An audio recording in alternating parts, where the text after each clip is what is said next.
excited for a lot of reasons. One, because what we're going to talk about, brain fit. Who wants a healthier, fit brain? Raise your hands. Yeah. For those of you that didn't raise your hands, you're in the wrong spot, I tell you right now. But understand, can you say one word for me? Participate. Man, please participate with me. That feeds me good. I get psyched up when I see that you guys are interested in what we're talking about. But on top of that, please participate because you will learn more. You'll be interacting. I'm telling you, what we're going to talk about is such an epidemic when it comes to the brain and to just cognitive decline.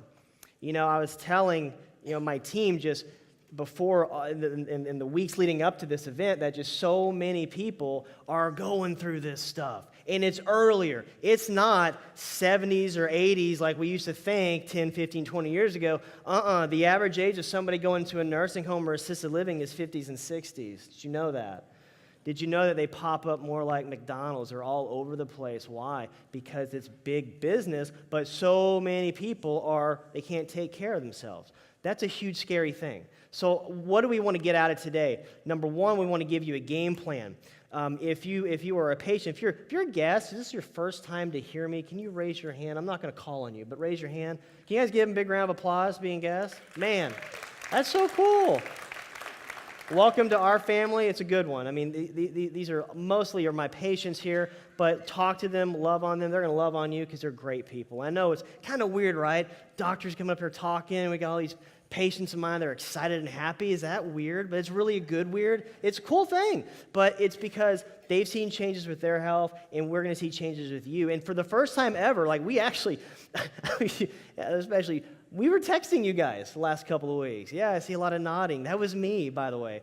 I was doing something different. I was texting all my patients, just reminding them what to bring, brain quizzes and all that stuff. But if you're a guest and we actually had your number down because one of our patients just was loving on you and wanted you, they thought you'd benefit from this, they put your number down, I text you too. So you might even go like, who is this doctor that's texting me on the phone? I gave you my email address. Why did I do that? Well, I gave him my email because I was asking you for questions. If you have any questions, any health concerns, please talk to me. You know what? I got a lot of health concerns. I got a lot of emails from just a lot of you that are guests. And I'm telling you, I'm so glad you're here. I am, because the questions you have are legitimate concerns. And you know what's even better than that? For those of you, because there's a bunch that were telling me, like, when can I get in? When can I just met some patient or a guest today that was wanting to get into our office. Rest assured, we're going to show you. We have testing in our office. All of you guys that are guests, we're going to be getting you in our office for testing. That's part of your makeover. Don't panic. I'm going to do that. But at the same time, we're going to show you, like years ago when we used to do this. Do you have patients here that have been with me for, let's say, 5 years or longer? Raise your hands. Okay, it's a pretty good number. If you've been in my office since, let's say, 2009, can you raise your hands? There's just a few. You guys, do you remember the first makeover we ever did? You probably don't. You probably want to forget that one, right? That was rough. We actually did, it was TCC campus, man, and it was on I-20, and we were in the auditorium. And just to give you an idea, it was pitch black because the janitor didn't turn the electricity on. And so we had to start the makeover an hour later because we had no power. Imagine that, how fun. But people stayed, and it was an awesome event. But man, we've come a long way from that. But on top of that, years ago, we've always given people options, given people empowerment and knowledge, and then also showed what to do. But we had all the passion years ago. We didn't have any resources to have patients equipped with leaving a workshop or a makeover. That's frustrating because you know what would happen? You'd be pumped up, you'd be ready to make a change, but then you have to go find stuff. You have to go shopping. And you know what happened? About 99% of people that tried that, they quit because life got in the way and they just forgot to do it and they didn't get well. So my point is, for 10 years of doing this, it's gotten so much better. So before you leave, we have resources. Everything I'm talking about, we have here for you. On the way out, you're going to have stuff in your hands. You can actually start this stuff tonight. How cool is that? Can I get an amen? That is so cool. That is so cool. That's so cool. I have fun stuff. I'm going to be giving away prizes because I want you participating. So when I say raise your hand, answer questions. You might win something really cool. But it is going to be an awesome day today. So you guys excited? Man, I am too. So when we talk about brain fit and brain health, oh yeah, this is a very sensitive slide changer. Okay, Alzheimer's and dementia is on the rise. Honestly, 1 in 5, by the time you're 65, 1 in 5 shot, you are dealing with it. Not just starting to get something, but actually having clinically diagnosed with some type of cognitive brain decline. And that's huge. People don't get it. It's the fifth leading cause of death right now in this country. Fifth leading cause of death. This is a silent epidemic because people think it's not going to happen to them. And you ignore, there's a lot of these warning signs. Patients, that brain quiz, how was that? Not so much fun? That wasn't a nutrition quiz, right? You're like, man, I got this. And then you do it, and you're like, holy cow, I stink at this. Well, why? Because you might recognize that the things we're talking about, so many people are doing them. And what's scary is we don't understand that those are some of the biggest red flags. When you look up, what are early warning signs of Alzheimer's or dementia? It's what you're filling out on that brain quiz. That's the early warning signs, and we take it lightly. So how do we make these changes? Well, we need to make changes because this, and so many of you are affected by this, not just because it might be your parents that are going through this, or one of your parents doesn't recognize you anymore, or you have to, or it could be your spouse that's starting to develop these symptoms, and that's scary. I get it. It hits you so much emotionally, and there's a ton of stress with that. But on another level, just I think as nobody's talking about it, is the financial burden of taking care of somebody that can't take care of themselves. You just really can't do it. It's a 24/7 job, and so people are getting. That's why you see so many assisted living homes. People are getting in them earlier, and on top of that, they ain't cheap, are they? If you want a decent home, you're paying $3,000 to $5,000 a month. If you want like some of you guys are like, $7,000, $8,000 a month. So you're spending $80,000 to $90,000. That's like a house a year to take care of loved ones. That it's terrible. And it's hitting so many people. So we want to stop that. We do. We want to change things. So everything I'm talking about, the stuff that you might have answered on the brain quiz that got you worried, I want you to understand the reason we put that there is because you can make changes, but you got to recognize changes you got to make. If we don't understand what we're doing wrong, there's no way we can get better. Does that make sense? So how do we make changes? Well, we need to understand there's some big warning signs. And so if you didn't fill out a brain quiz, that's probably all of you that are guests, look at this slide. This is big. 5 early warning signs of a declining brain. First one, you forget where you put things. This is somebody's going to be mad at me.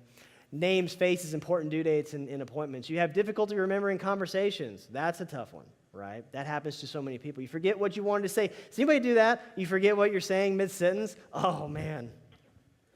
That's a tough one. You stumble on words, feel scatterbrained. You regularly have what's called brain fog. We'll talk about brain fog. But these are things, much less, there's a lot of other stuff that you might be doing every day that actually stimulates your brain in the wrong way. So how do we identify that? How do we move forward? Brain fog, not really a medical term, but everybody uses that term, brain fog. Well, what is it? Brain fog it sums up feelings of confusion, forgetfulness, lack of focus, mental clarity. There are people that deal with this every stinking day, and it's scary. It's alarming. They know something's not right, but they don't know what to do about it because they can't identify the problem that's causing it. And it's not one thing. This is so big because it's not just one thing that creates this. It's a multitude of things that create it. It's a multitude. We talked about this. 1 in 5. You're 65 years old. 1 in 5 chance of suffering from significant cognitive, which is brain, decline. That's scary. By the age of 80, it's 1 in 2.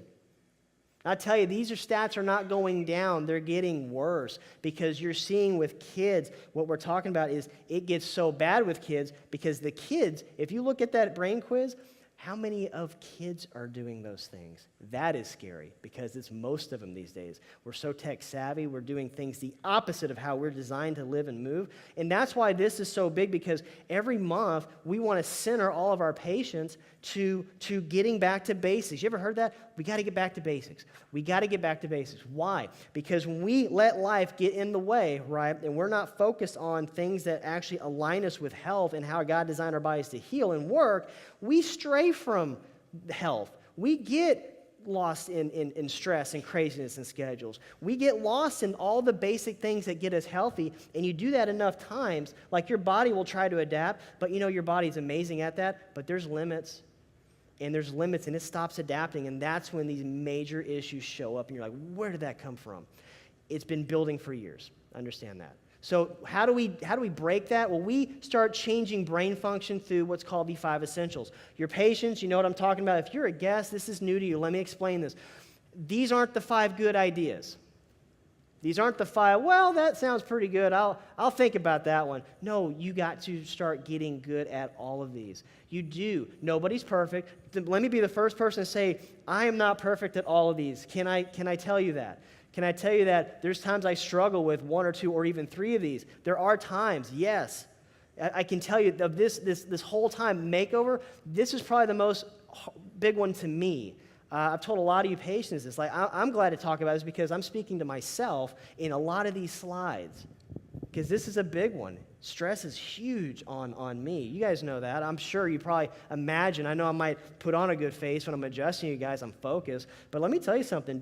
Adjusting, and then I have 2 kids, 4 and 1. That's a whole different ballgame of stress, right? You know what I'm talking about? So you have 2 kids, a wife, got to, obviously marriage, and then obviously run a practice, help all of you. And then outside of that, because we want you healing so well, we put on events. We go to out in the community. I've gone to a lot of your companies. I've gone to a lot of your churches. We've talked. Well, you know what? That's stressful. It's tough. I did something really stupid just a couple months ago, and so my wife will tell you, I'm dumb at this sometimes. Like, wives, you guys have to center husbands. Do you know that? Just a little bit. You don't say it right now. They're going to get mad at you. But you do. You have to center us because we kind of go off. Well, with me, I started really late on my triathlon season, and I like to do them. And so a few months ago, I'm like, well, you know what? I want to get a few in real quick. So I want to do one in August and in September. I'm going to do one in October. Well, the way it worked, I wasn't thinking, which happens sometimes. It's actually, the race is supposed to be tomorrow. Not the best thing when it's in Rockwall and you have to pack up your family. And I wasn't thinking about that. I have a makeover to do. So my wife literally told me that if I did the race tomorrow, she would sell my bike when I was at the office. So I told, sometimes I thought she was very wise in that decision. And so I'm not actually doing my race tomorrow. But there's things that we do. We just don't think about stuff. And I'm world's worst when I come to planning things out. But your mindset, that's our first essential because it really all starts there. You have to realize that if we continue to do the same things we do and you're not healing well, you have to understand something has to be done differently. Because if you don't change with what you're doing, how do you expect your body to heal? How do you expect your heart disease to heal, your headaches to heal? How do you expect to heal if you continue down the same path you do? That's called insanity. It is. You can't do it. You have to change. You have to understand that health is not about just feeling good. Do you know people that think, well, if I feel good, I'm good? If I'm not hurting too bad, I'm okay, right? They're nuts. They have no idea what health is. Because you know what? In the early stages of dementia, guess how you feel? You're not pain. You feel okay. You might forget your memory from time to time, but you don't feel bad yet. Or in heart disease, you don't feel like you're going to have a heart attack. Half of people that have all the heart attacks, half of the people understand that they have no what before they have their heart attack. They have no signs of a heart attack. They would laugh at you the day before saying, you're nuts, I'm fine, my heart's fine. And then they have a heart attack and die. They can't recover from it, right? Cancer, same thing. It takes sometimes years for you to actually show the signs that you're that sick. But health is not about waiting till you show a symptom. Health is about functioning well. Your brain connected to your body, if it's working at 100%, if the signaling is good between your brain and your body, you are functioning well, you're healthy. That's what it is, function. But if you're not functioning good, if you're functioning at 80%, are you healthy? By definition, what do you think? Not a chance. But a lot of people feel okay at 80% function, but they're not healing well. You got to get that here. You got to get that how does your brain connect to your organs in your body? It's through your nervous system. That is the brain-body connection. That's our second essential. That connection, if it is damaged or interfered with, your brain is not talking to your body properly. So before we get into nutrition and exercise and detox, you have to understand how does that make sense? It means if your brain isn't talking to your heart properly, you can do great on omegas, you can do great on nutrition, you can exercise, but guess what you're still going to have? Issues with your heart. It cannot work normal without a proper signal from the brain to the body. So that's why that essential is the second one. We got to start doing that. You got to add in good nutrition. Your brain requires certain nutrients for working well. You got to exercise. That's huge. You are meant to move or designed to move. And you got to start getting junk out of the body. That's where toxicity comes in. All these things, you start working them. You start getting back to the basics. Your body starts reversing disease processes. And I'm not just talking about your brain. I'm talking about your heart. I'm talking about your headaches. I'm talking about your colon. I'm talking about your reproductive organs. I'm talking about your thyroid gland, your weight, your pain. Whatever you put into that sentence, your body can start to reverse that process. You have to start working with it, not against it. Does that make sense? Okay? But sometimes, stress is a problem. It can be a big one, right? It can be big. How many of you have, and I say this with love, would consider your life, they're stressful at times? So those of you that aren't raising your hands, you're lying. You're just, no, it is. I'll tell you how bad it is. They actually did a study, we talked about hormones a couple months ago, and there's a study that I was referring to, and the study was, it really makes you think. So back in the 50s, they had people that were in insane asylums, and they obviously did testing that monitored their stress levels. And then they compared it to somebody, just a person's schedule now. And what the scientists are determining, they're saying that we are so stressed on a level that we don't even understand how bad we are stressed, that if you were to give your schedule right now, your day-to-day schedule for like the week, to a person that lived in the 1950s, they would put them in the insane asylum. They would go physically nuts. Some of you guys are like, well, yeah, they probably would going over my schedule. Yes, but it's true. Why? Because we, unlike any other time in human history, we are constantly stressed. You are stressed, and you don't even know it, when you listen to your radio, when you watch your TV, when you read the newspaper, or it's not even newspaper, nobody reads anymore. You're on your phone, you're on your phone, you're on your phone, you're texting, you're Facebooking, all that crap, pardon me, but it is crap, all that on there is crap. It's not even good to see or read, but it creates these things in your body. Now, we've gotten to a point where we're so tech savvy, and kids, oh my gosh, watch your kids, they're so tech savvy, this is what they do all day, that's all they do. Swipe, swipe, swipe, that's all they do.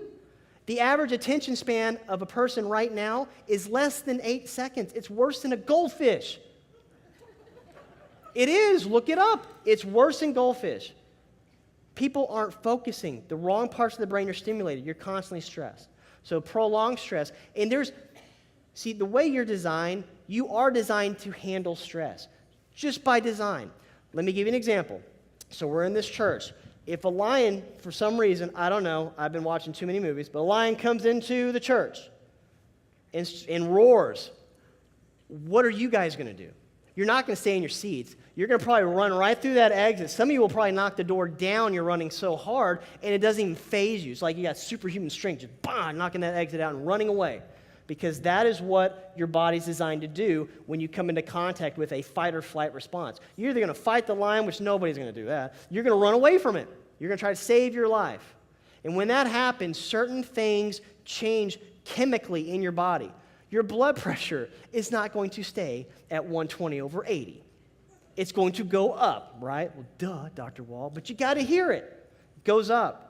Your blood sugar is going to go up. You're going to need blood to more parts of your body. So your blood flow to your core is going to actually slow down. Blood to your extremities are going to be sped up so you can knock down a door. You're going to get some crazy fast speed and superhuman strength. You're not going to feel much pain until you're done with that, and then things calm down.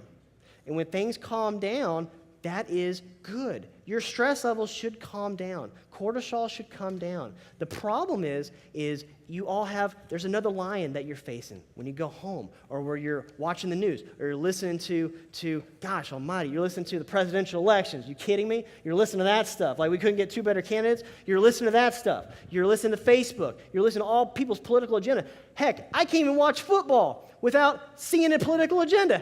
Can we just play football? Can we just play football? I don't want to think about stuff. I want to watch people hit each other and play football. I can't do that. I got people not even respecting our flag. So you get this now, and now you're constantly having stress put in your mind. It doesn't leave you.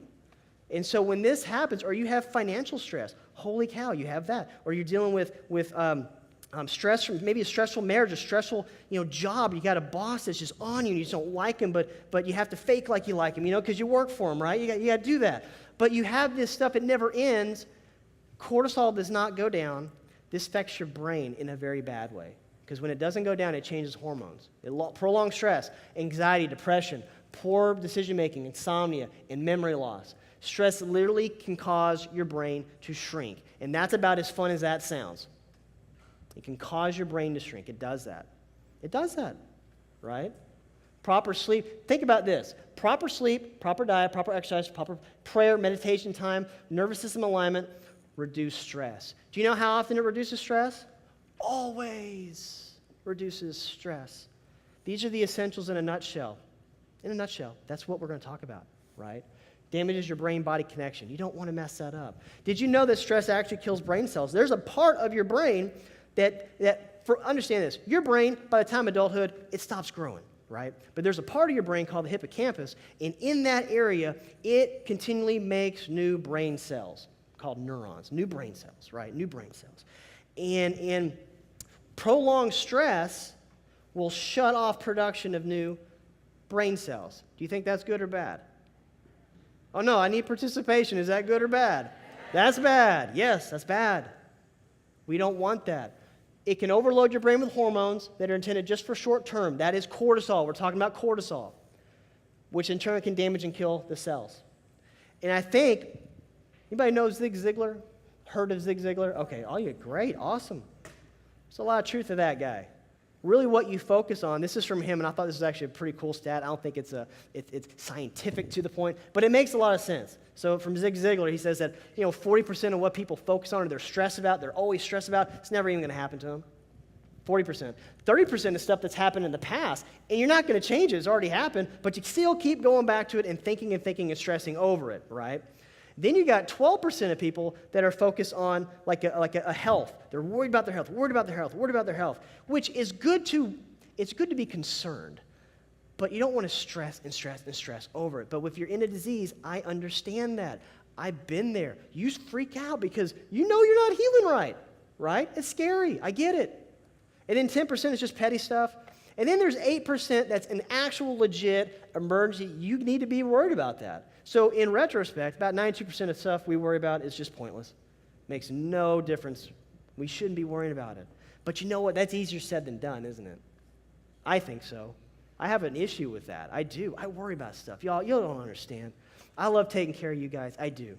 And I could have 10, 15 patients literally tell me that their life has changed, their life's changed.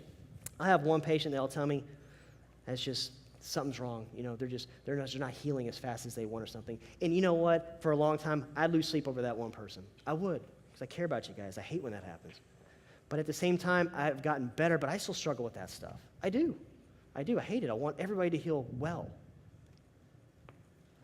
So I think this helps me. About a year ago, I really started doing this more, and it helps me a lot, especially now just with 2 kids, because for kids, raise your hands. You have kids? Kids? Okay. Are they little? Are they like under 10? Okay, some of them. Oh, you guys. I'm going to get to that point at some point. So I have 4 and 1.5. And so we're still not sleeping great at times. And so with me, I have to plan out so much to get anything done in my house. And especially if you're a mommy, oh my gosh, I love you. I don't know how. Well, guys aren't designed to do this. I mean, we're not. We go nuts. We would. I do. My wife leaves me with my kids for like 3 hours because I'm like, go take care of yourself. Go do something. Go get a pedicure. Do something. Just get out of here. Just get out of the house. I got the kids. And after 4 hours, she comes back. I'm like, thank God you're home. Thank you. Because they wear me out. I'm like, the heck with triathlons. Have a 4 and a 1-year-old. That'll wear you out worse than triathlon ever will. And in a good way, they just energize our bunnies. I'm just like, thank goodness you're home. But something that I did not do, I used to listen to a lot of sports radio in the car. Not really watch a whole lot of sports, but just trying to keep up with it. And so I would listen to it in the car. Oh, goodness, that's sensitive. But I would listen to the car on the way to work, on the way home, and stuff like that, which it seemed innocent. It seemed fine. But then now, like, I just saw that it just was more negative than positive. Or you listen to some news, it's more negative than positive. And so I've been like, the heck with that. I'm going to start listening. So I listen to uplifting music, or I listen to some like message. I listen to something powerful that's going to enhance my life. I listen to that on the way to work. I listen to that on the way home for lunch. If I get to go home to lunch, I listen to that on the way home from the office to my house, because I know, you know what? I've been getting hit so much during the office that now I need to make sure I'm there for my family, and I'm not just blah, because I've been taking it left and right from patients, because patients, when we come into our office, patients are at their wits' end. We are never the first place somebody goes to. We are the 8th or 9th. So when we get somebody, it is like, I'm told I got to have surgery tomorrow. And so you're like, okay, let me show you that we're not going to fix you tomorrow. But if we do this, this, and this, I can get your life back. But it's hard. It's a hard place to be. So you get enough of that. It's hard when I go home. I would be just physically worn out. I didn't want to do anything. I just want to sit down and just veg out. I can't do that, right? I got kids. I can't do that. So listening to this has really helped. So I think something really big with all of you, if you're dealing with this, you might relate to me in this issue, or you just feel overwhelmed at times. I think instead of getting up and just planning to work, plan your day out. So what does that look like? If you're the type of person that when the alarm wakes up, like you've programmed to get as much possible sleep as you can before literally and that alarm clock goes off, you got 5 minutes to get your clothes on and then run out the door, no breakfast, just run out so you can make it to work on time, start waking up earlier. Plan your day out. Give yourself 30 minutes of you time before your day starts. Meditate, read the Bible, read something uplifting, read something, challenge your brain. I'm telling you, it changes you internally, you're innate, and it gets you programmed to handle your day better. Try it out for a week. I'm just saying try it out for a week. We talk about participate in this. Try this out for a week. Do that in the morning. Take you time. And then on your way to the office, listen to something different than what you listen to. Listen to something uplifting or a podcast, somebody you respect. It's a good message. Get yourself focused on that. When you get to work, I'm going to tell you something. It's easier on you. And the stress ain't going away from work, but you're going to handle it better. You will handle it so much better. I promise you that because it's helping me so much with my life. On top of that, plan what you're going to do after work. Take your breaks, you workaholics. Take your breaks. Take your breaks. Stop loading up on coffee every day. Start drinking water. Drink water. Like that's 70% of your body is water. Drink it. Not coffee. Your body's not meant on coffee. I know, I'm making some of you so mad. I love it too. You know what? Drink water. It's okay. Drink water. Right? On your way home, get focused on what you're going to do after. Because you know what? I'm telling you, when I would get home and I would just be crashed, I felt so bad because I felt like I wasn't there for my kids or my wife. Because I was just exhausted. And I knew there's a big problem there. And so now, when I get home, now it's like, because I get jumped on by Aiden and Shayla. Now, she's following Aiden. They both tackle me when I get home. So it's like, once I get home, it's like, game on. You're playing with me, Dad. I haven't seen you for the whole day. So now it's like, okay, Aiden's like, let's go outside and jump on the trampoline. And I'm like, all right, let's do it. And still deep down, I'm like, oh, man, really got to jump on the trampoline? Okay, I'll do it. So I'm doing it. But I'm doing it more, and I'm not exhausted as much, and I'm more excited about doing it, and, going for walks and stuff, just stuff outside of that. It's really been a blessing, and I can tell you, if you're worrying about or struggling with stuff like that, plan your day out. Plan it out. You got to plan it. Plan out your exercise. Plan your nutrition. Because I'm going to tell you something. If it ain't getting planned, it ain't getting done. It's not getting done. Even the best intentions, it doesn't happen. So like a lot of you that are here, if you're not planning this thing out on how you want to change your life, and you don't have it planned out, you think you're going to remember it, you're forgetting half the stuff by tomorrow that I'm telling you. So I hope you are writing stuff down. I hope you're taking notes. I hope you're going to put this into action. But you have to stimulate your brain a couple ways, not just auditory. Writing it down. You got to challenge your brain in different ways. Matter of fact, I think it's really big. I'll go to this slide here first. That you challenge your brain. You do brain teasers. You do things that you constantly learn. That's how your brain stays healthy. You have to stimulate it. It is like a muscle. You got to stimulate. You got to work it out. You got to work it out. If you don't work it out, just like muscle atrophies, your brain will atrophy. It doesn't work as good, right? You have to work that out. It's a muscle. Some fun ones. Some of those I don't actually get, but I was going through these before. I'm like, I get some of these. Like read between the lines, crossroads, man overboard. Like I'm like, that's cool. That's cool. And there's some I'm like, I have no idea what that means. So I'm going to hopefully know that by the time we're done. Another thing that gets me, maybe not you, but me, is self-talk sabotage. And you know what? I think this. If you were ever to have somebody come up and talk to you the way that you talk to yourself between your ears, you would punch them.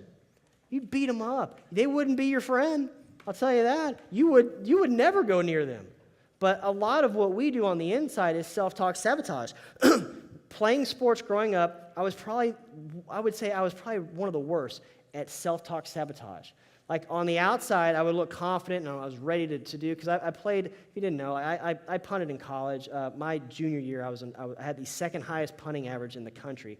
That was 2001, date myself there. So I was good at punting. I was really good. I played 4 years. I never redshirted. I played right through every game. And that was a big deal to me. But all through college, I didn't enjoy playing. I didn't enjoy it. I was actually more fearful. That might have been why I did pretty good to a point, because I was just scared to screw up. But I can tell you, I never really enjoyed until after the fact it was all done. And then I really missed it. I wish I enjoyed it more, because I would always, before a game, would be freaking out. Oh man, the wind. Because when you punt, you're weird. Just so you know, when you punt, you're kind of weird. When you're a kicker, you're kind of weird, because you look at like weather before a game. You look at like the wind patterns. Did you know that? Like if you're punting, if it's windy, it's like playing golf in the wind. It's very hard to punt a football into the wind or a crosswind. So you get weird like that. You start thinking about crosswinds. What's the wind? What's the temperature out there? It's weird stuff, but that's what punters say. So if you don't know what they're thinking about when they're punting, they're thinking about wind, direction. It's weird stuff, right? It's weird. So you worry about that. Well, I would always say, I didn't practice enough. Now doing triathlons, I'll tell you this, doesn't matter the distance, I always freak out before the swim. You guys, if you don't know triathlons, there's a swim portion, then you have to cycle, and then you run. And it's very different running after, if you're a runner, challenge you, go cycle 30, 40 miles, and then go run a 5K or 10K. It's a whole different process. You feel physically like you're drunk running. You do. Your legs feel like they're 20, 30 pounds heavier. You're just like, oh, God, what is that? It's a weird sensation. You have to kind of train your body to do it. But swimming is always the shortest portion, but swimming it's an optical illusion, because the swims, depending on the size, it's like half a mile or a full mile open water swim. And when they have it leveled out, you have it seen out, I'm telling you, it's the shortest portion by a long shot. But when you look at the water and you see what a mile swimming in the water looks like, has anybody ever seen that? It is intimidating.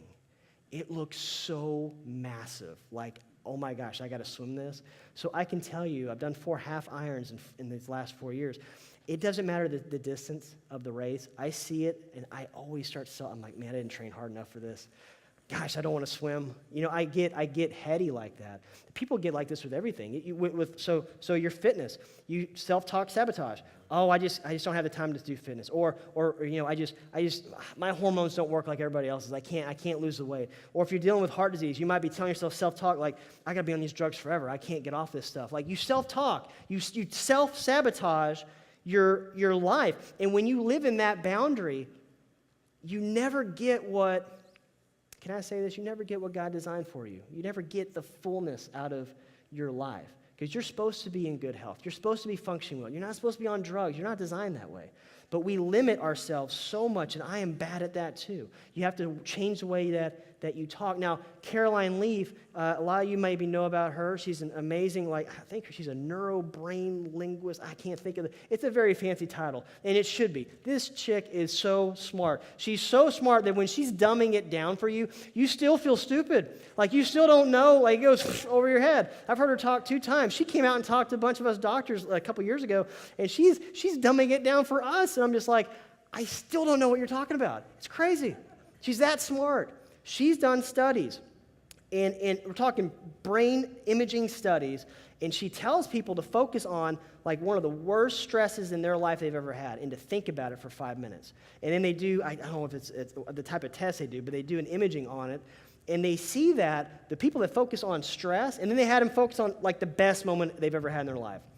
And they saw that the brain, it looked like dark clouds were in these areas of the brain, literally looked like a dark cloud that was forming in areas of the brain that deal with thought. And for those bad memories, there's way more connections to your brain and to your nervous system for bad thoughts versus good thoughts. There's not as many. And so people that they're very like half glass full, they're always negative. You don't know anybody like that, right? Don't touch your spouse or your guest if that's them and you brought them here. Don't touch them if they're like this. They're always the negative person in the room. But those people, it's very hard for them to change their programming of their brain because they form so many connections on negative stuff. There is some scientific truth to that statement. It's hard for them to change. So what Caroline Leaf has said, and that's what I have up here, it takes about 30 to 60 days of reprogramming your brain to form a new habit. It does. And so one of the things that she is really big on, and I'm this way too, like especially after putting into action, is positive self-talk. I know you're thinking, oh, that's just bunny foo-foo stuff. No, it's hardcore science. It's hardcore, and it works well. It's just you have to do it, right? You have to do it. So instead of, you have, like, we got to get to this, we got to this, it's like we're going to get there. You got to change the way you say things. Some of the stuff is the way you talk to yourself, like in the mirror. You have to literally get in the mirror and tell yourself that, you know what, I always think about that Saturday Night Live. It's like, I'm special, and doggone it, people like me, right? Those of you that are millennials, you don't know what I'm talking about. But you have to really get in the mirror and tell yourself your goals. I can lose weight. I can get off the 6 medications that I'm taking. I can do this. I can reverse my heart disease. And you're going to immediately say, what are you talking about? You're an idiot. Like, you're never going to get back to the gym. You're never going to get off this stuff. Your brain's already programmed to fight that on you. So you have to do this for every day, sometimes multiple times a day. But the longer you do it, the less backlash you're going to get, and the more positive neuron changes you will get in your brain. Seriously, look into that. Dr. Caroline Leaf, read her book. You might have to read it like 2 or 3 times. I know I did. It is really out. I mean, so over the head. But it's a good book to go by and really start forming these new habits. So again, brain teasers, that's huge stuff. You got to do that. So we want to hit you guys in a different way. If you can do me a favor, everybody stand up on their feet. Stand up on their feet, real quick. We'll make this quick. Okay? One of the big ththings we want to do is get oxygen to your brain because I feel everybody falling asleep right now, so I'm not going to let it happen. Okay? So what I want you to do is this. I want you to do 20 foot flares. Do you guys know what that is? 20 foot flares? So you're going to do 20 of them fast. Now, if you have a bad knee, if you have a bad back, I already see you ducking out. This is what you do. I want you to just high step it. Knee to cross it. Go to opposite knee. Okay, so ready? We're going to do that right now. 20. Go. To the person. Go.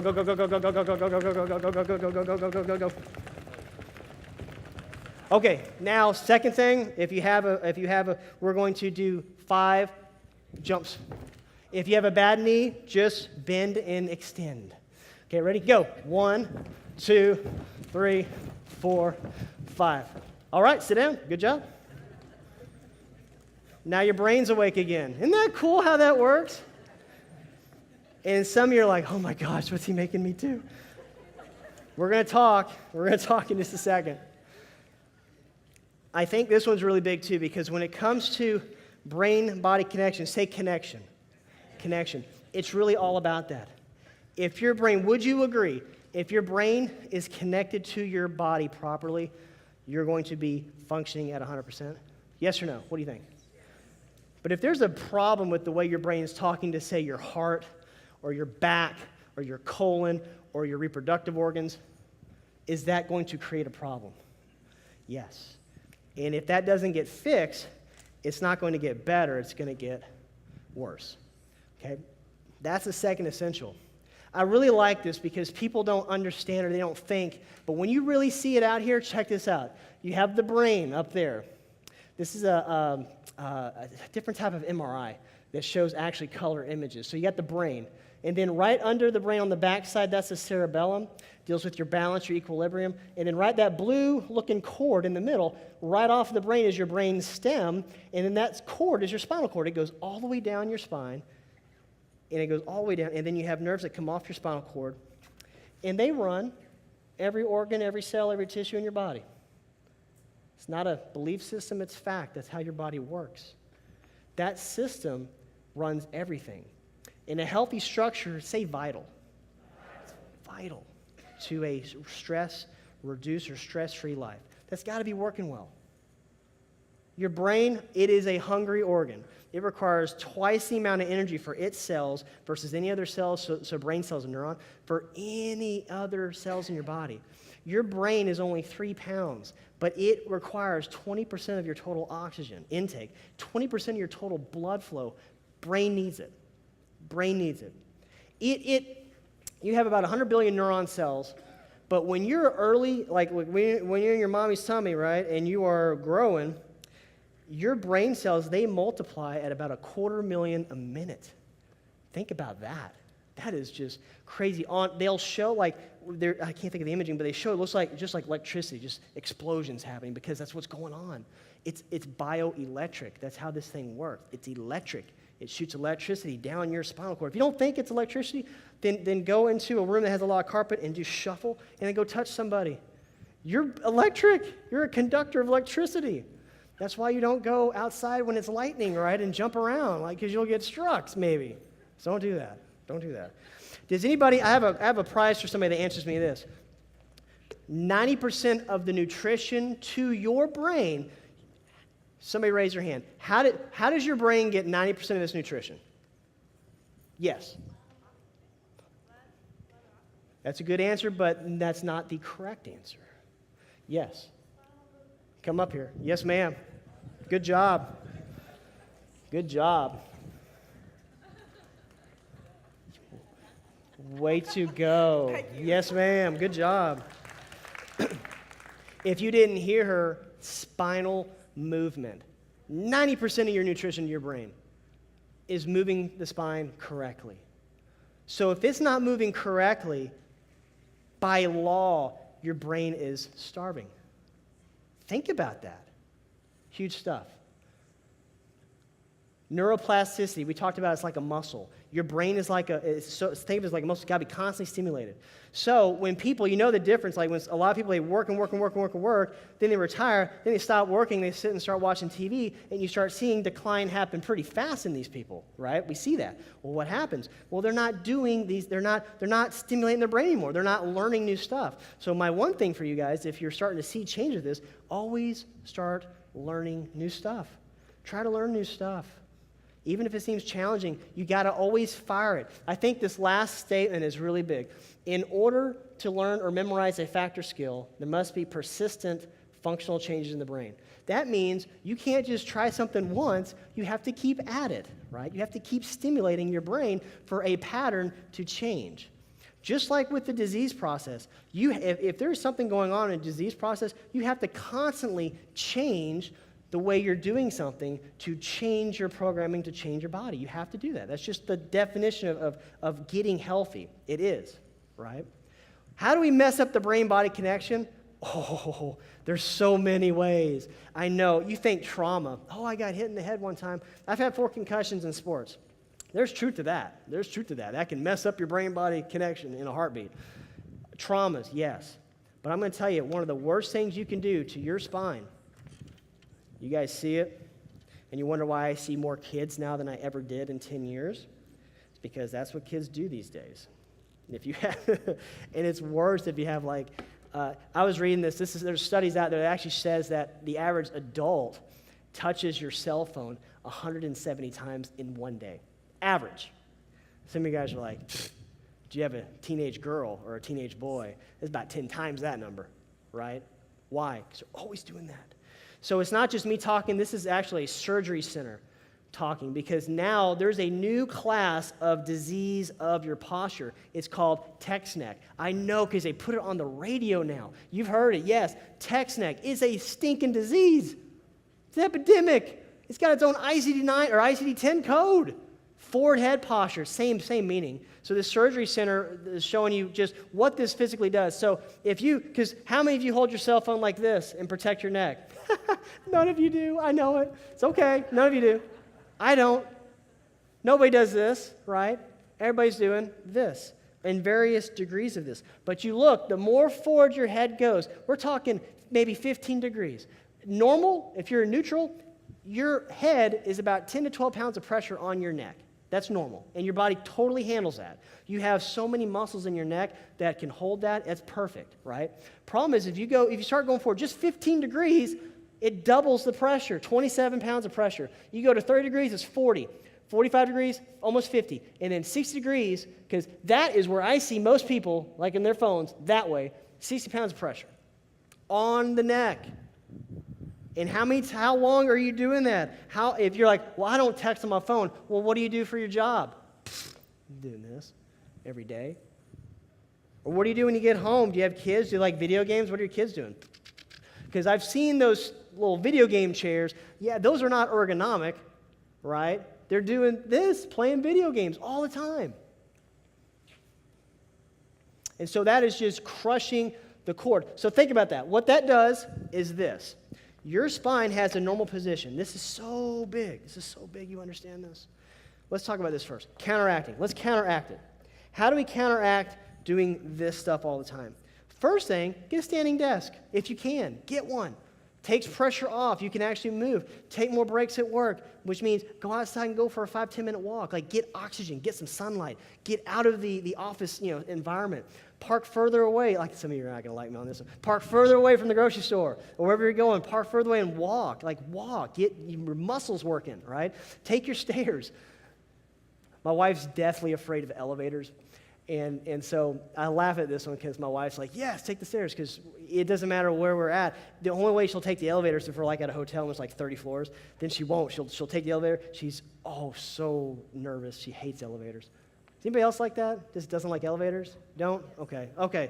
I've never heard of that until I met her.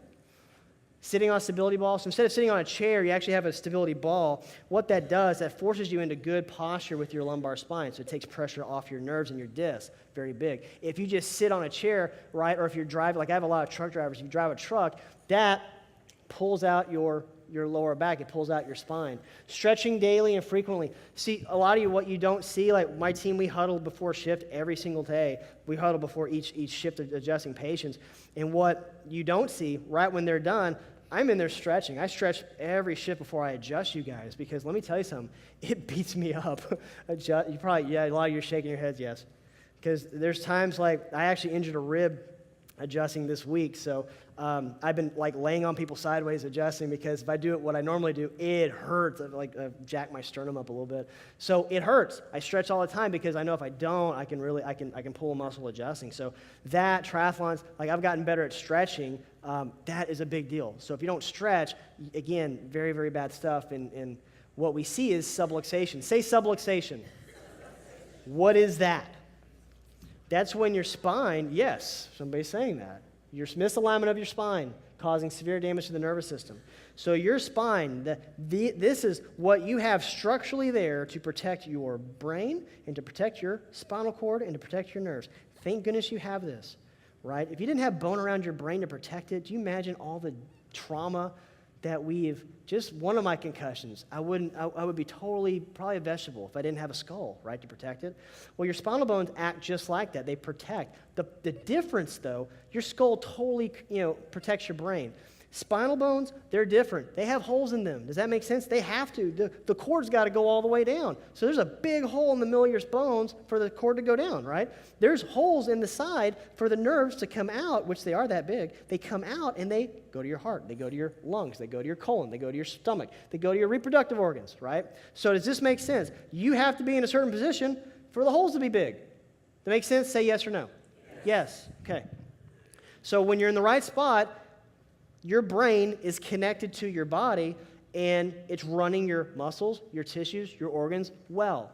Subluxation is the complete opposite of normal. It's abnormal. What you're seeing, and I'm so glad I got these big screens. This is so awesome. Before you have to squint to see stuff, you can see this pretty clearly. Check this out right here. Look at this. This is a patient of mine, first day in the office. Her neck, just so you know if you're a guest, that is a train wreck. That is so bad. Why? Well, let's look. That yellow arc you see, that is where her neck should be. That is the natural curve of the neck. The red lines, that's her neck. So what is going on? Her neck is reversing. It hadn't just lost the curve, it's going the other direction. So she's got ligament damage, she's got spinal degeneration, she's got bone degeneration, she's got disc degeneration, she's got ligament damage. Look in the base of her neck. See how those spaces, those are actually what's left of her disc, because she's almost bone on bone in her neck. And so that is a train wreck. But you know that didn't just happen in like 2 days. That took 10, 15, 20 years to get that bad.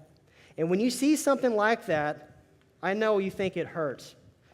She was hurting by the time she came to see me. I'll guarantee you that. But you know what? 10 years ago, do you think she was hurting? No. That problem was still there. She wasn't hurting.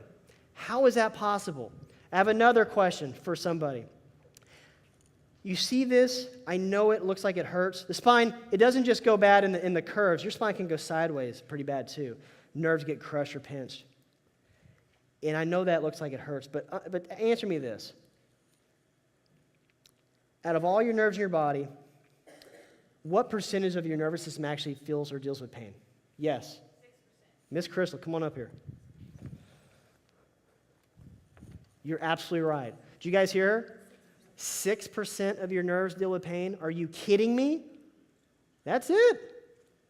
90%. Way to go. Yes, awesome. Love it. Love it when you participate. Good job. 6% deal with pain. Your spinal cord doesn't feel any pain. You could cut your spinal cord. You could cut it. You could cut it, and you won't feel a thing. I know that's not what you've grown up thinking. I know it. Christopher Reeves, you guys get the old Superman, not the new ones. The Superman. Real Superman. Yeah, that's what I'm talking about. It's the real one. Picture of health, man. 6'2", like maybe 200 pounds, nothing but muscle, right? Falls off his horse, fractures this one bone. Just broke that one. That's it. Nothing else. But he broke it, cut his spinal cord. What happened? Instantly. Paralyzed. No longer moved. But if you understand something, that wasn't all that shut down on him. He had to have one of his buddies giving him CPR because his lungs failed. He couldn't breathe. They had to put him, his heart failed. If you remember, he had machines keeping him alive for the next, I think it was like 7 or 8 years after that, keeping him alive because everything shut down. Organs shut down, couldn't work because the connection was severed almost. But if you read his book, never ever said anything about pain because he never had pain. Felt fine. Felt nothing, no pain. So that type of trauma, it happens. I know you see this. So here's how it looks from the side. You saw the curve, but this is from the side. When this happens, when the spine bends, that middle one that's circled, that's compressed nerve. It is. It's stuck. So it's still firing to, like, let's say that's firing to the heart. It's still firing, but it's not 100%, right? Let's say it's 50%. How do you think that heart's working? Do you think that person's feeling their heart working at 50%? Ooh, no. It's scary. You don't feel it. Remember, most of your nerves don't deal with pain. But if you are a guest, you have this sheet, and I want you to pull it out. You have a sheet in your red little folder. It has that spinal nerve chart because I want you to understand this. That spine, that shows every single segment that these nerves come out of. That middle section is all the organs they run, not just muscles, organs. And on the right, the very far, is if you have pressure on those nerves, if you're subluxated in that area, you're going to see symptoms like that pop up. You're going to see symptoms pop up. I think it's really big is how do you determine this? Because I know that's probably the next question you have. Okay, I don't feel it. I get that. How do I know I have a problem? There's not a blood test for subluxation. There's not. How do you do it? There's 3 ways. Posture is one of the biggest ways. One of the easiest ways to start looking and see if there even is a problem is your posture. So what is good posture? Well, does that make sense? You should be straight up and down, so your shoulders should be level. Your pelvis should be level. Your head should be level. If you have this going on, you're going to look at people so differently now. It's okay. You are. Welcome to my world. But you're going to look at people, and they might be looking at you, but they're like this. Or they're like this. Or their shoulders are like this. They're subluxated. It's the only way that's happening. Their spine's not where it should be. Pelvis twisted. You'll see people that are walking, they have a twist in their pelvis. You'll see people, this is the big one, from the side. This one gets everybody, man, because you get that forward head syndrome that we're talking about. Head goes in front. When the head's in front, your shoulders are going to get pulled in. And so you have people that walk around like this. And then you start seeing, after so many years and they don't know there's a problem, you start seeing this hump start forming. That ain't fat, people. That's inflammation. It means it's been going on for years. And it gets swollen, and it does start hurting after a while, but for a long time they don't even know they have a problem. They just think they're just uptight. No, you were losing your curve, it's getting crushed. That's huge, posture. Thermography is better, though, because when nerves are getting squeezed, they get hot. They generate different temperatures. And so something that we do with patients, if we see there's a big problem with their posture, we thermal scan their whole spine. And what we see is we see different colors pop up. Now on this is an actual patient of mine. You should see all green on that thermal scan. You don't. You see a lot of orange and then a ton of red in that guy's neck. Well, that's this guy's x-ray on the right of this thermal scan. That's the same guy. Well, in the neck, it's all red because tons of heat. It's been there for years. That's why it's so long. So we know that I better x-ray that guy because there's a big problem with his nerves. They're not firing well. So why is that happening? We x-ray. On x-rays, what you see is you see how bad is it? And then you also see how can we help somebody? How can we change it? Because here's the big thing. If you catch this stuff early enough, you can do a lot of reversing. That's the work that we do. We don't do pain management. Do people come in our office with pain? All the time. Do they get out of pain? All the time. But we're not a pain clinic. That's not chiropractic. Chiropractic is about restoring your brain-body connection. Say connection. That's what it's about. All about connection. This is Tina. I actually saw her this morning before I came here in my office. Did you guys know I was open? I know a lot of you guys didn't know that. I was adjusting because we so love adjusting. This woman, this was May of last year. So that x-ray was her first day in my office. This lady came in my office. Her pastors brought her in. And she had been to a makeover, didn't want to do anything about her health.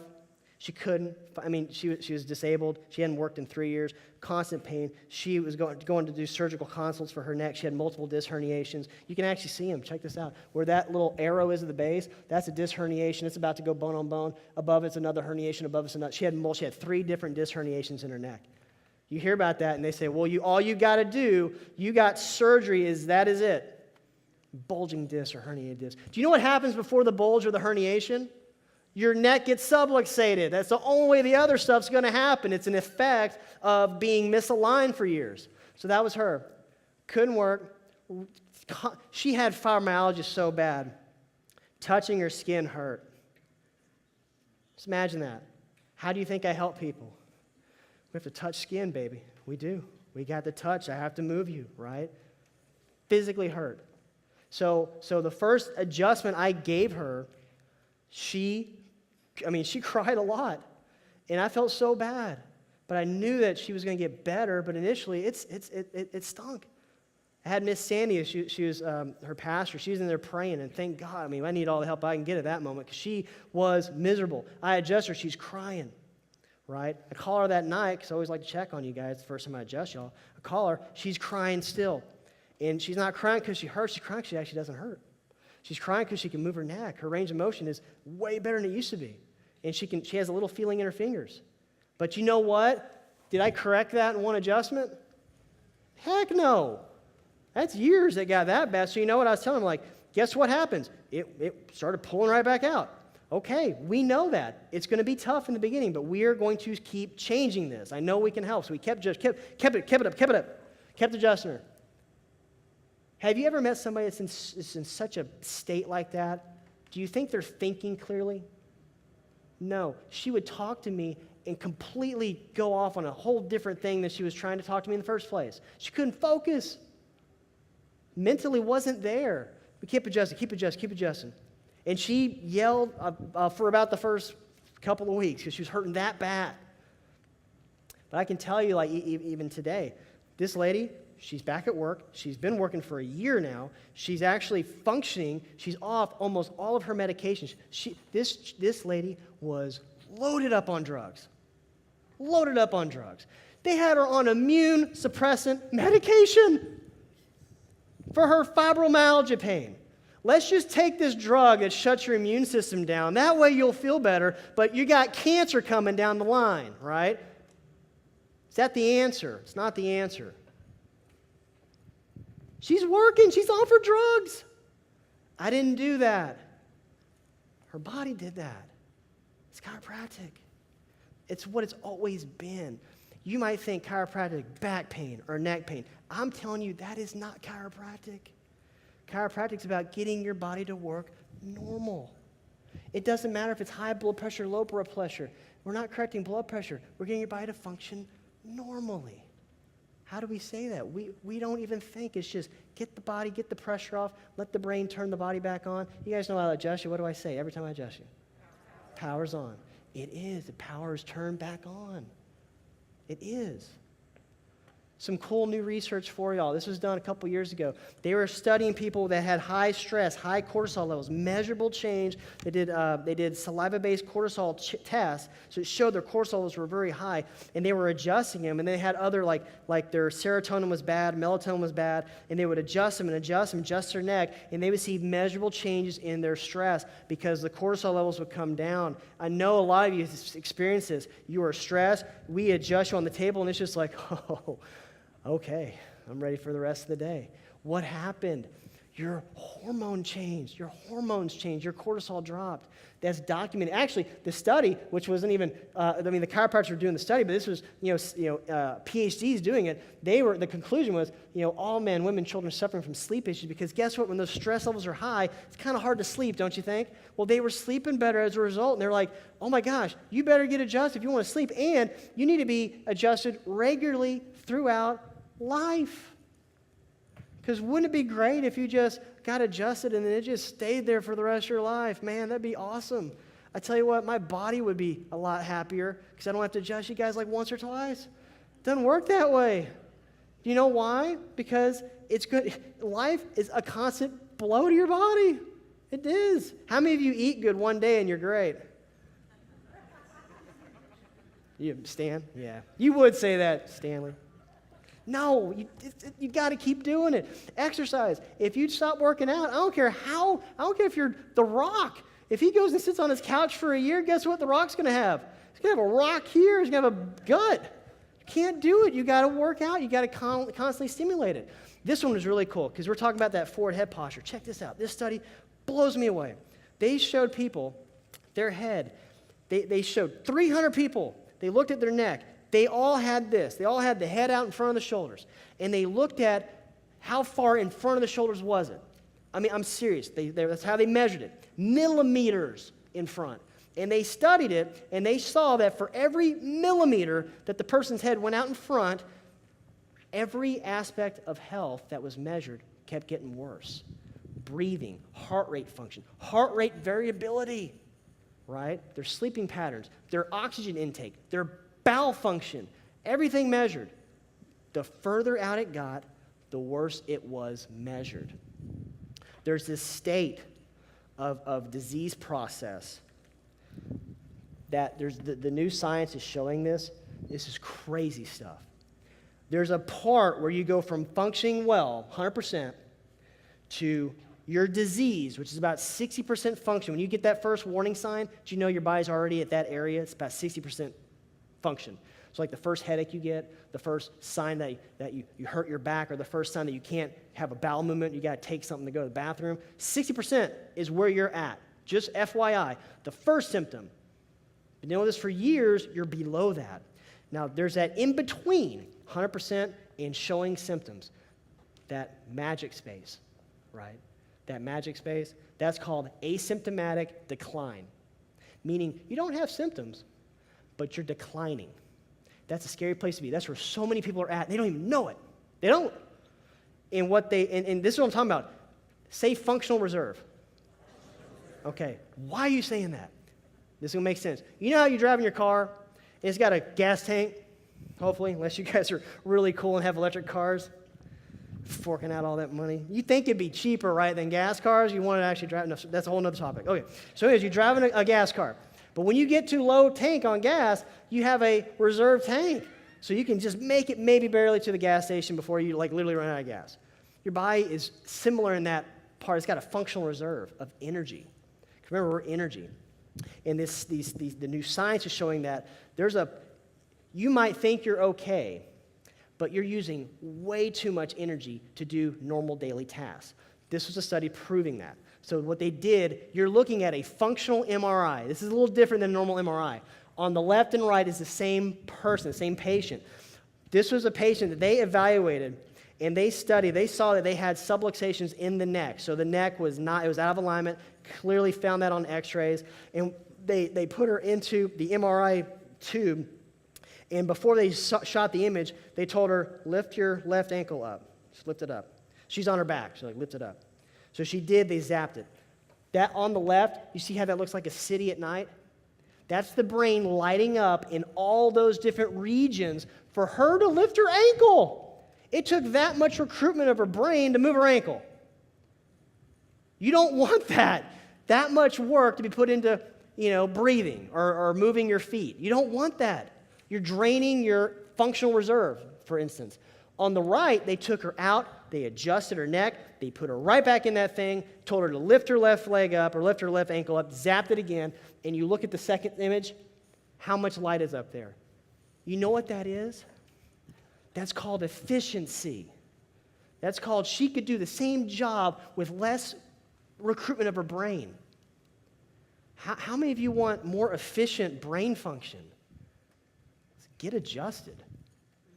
I have a couple patients, Miss Linda, Miss Gail. You guys want to come on up here? You guys, I'm so excited for y'all to hear this. Can y'all give them a big round of applause? Is that okay? We're going to have to help you up. It's a high stage. You okay? All right. Good. Come on up here. I got a mic for you guys. And I want you just to hear, if you guys want to come over here for me. I just want you to hear their story on what they've seen. You can just hold it real close to you. And, how, I tell you what. It's a really good story, Miss Gail. How did you hear about The Office first? Your radio show. Okay. And when you came into The Office, I'll be put it real close. When you came into The Office, what were some of your health goals? I always knew that I didn't feel right. Over probably a 40-year period, my lower back, I'd been to a doctor, and he just told me I either need to stay off my feet for 6 weeks or there'd be surgery. Well, I knew I couldn't do either. I didn't want surgery. So for 40-some years, my back would go out all the time. Then I got a lot worse. I just started feeling terrible. My neck, I walked like this. And my boss would always say, relax your shoulders. But I tried and I couldn't. And I said, I figured it was stress. Mm-hmm. I didn't realize my neck is in bad shape.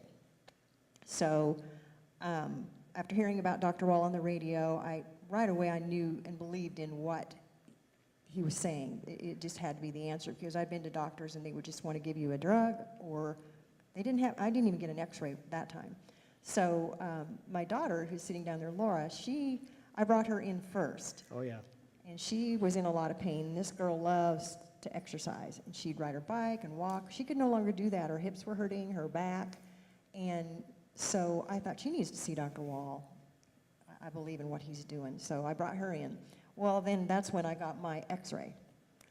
And I remember when Dr. Mitchell showed me my x-ray, she kept going, wow, wow, wow. And she scared the crap out of me. I'm like, I said, stop saying wow. And she's like, but your neck is bad. And I'm like, I didn't know. Well, I waited before I came in, because I thought, I can't financially swing this. Even though I had some money in my savings account, I thought, if my car broke, I can't get to work. I had all this rationale. In the meantime, I think it was a year later that I finally came in. Yes. Laura did amazing. She got treated, and she just did so well. Well, I came in, and my very first adjustment, and another problem I was having, I just thought it was hereditary. We all had bad lungs in my family. They all had emphysema because, of course, they smoked. I didn't, but I could never breathe. And I thought, I've got to move out of Texas because the air is really bad here. So that was stressing me out. Where am I going to move? I can't afford to move. Everything in my body, my knees were not, I loved to walk and exercise. I could no longer do that. This knee would go out, or that knee. My hips were hurting, and I thought, I'm just getting old. And I'm 66 years old, so I thought, that's just par for getting old. Well, my neck and my shoulders, my boss, like I said, she was always saying, drop your shoulders. I literally couldn't. And I'd do this. I couldn't turn my head, but I thought that was just stress or normal for an old person. So Dr. Wall did his first adjustment on me. I could breathe like you have no idea. I was breathing from down here instead of up here. I didn't know people could breathe like that. And I remember telling Dr. Mitchell, I started crying when he was back there. I said, if this is all I get out of it is to breathe, it's worth it. And she goes, well, tell Dr. Wall that. It'll encourage him. I said, well, I don't want to cry in front of him, so I don't really. She goes, no, he needs to hear that. So anyway, I think I did cry when I told you. It's okay. But that breathing alone, to this day, I'm like a little kid. I just take deep breaths because it feels so good.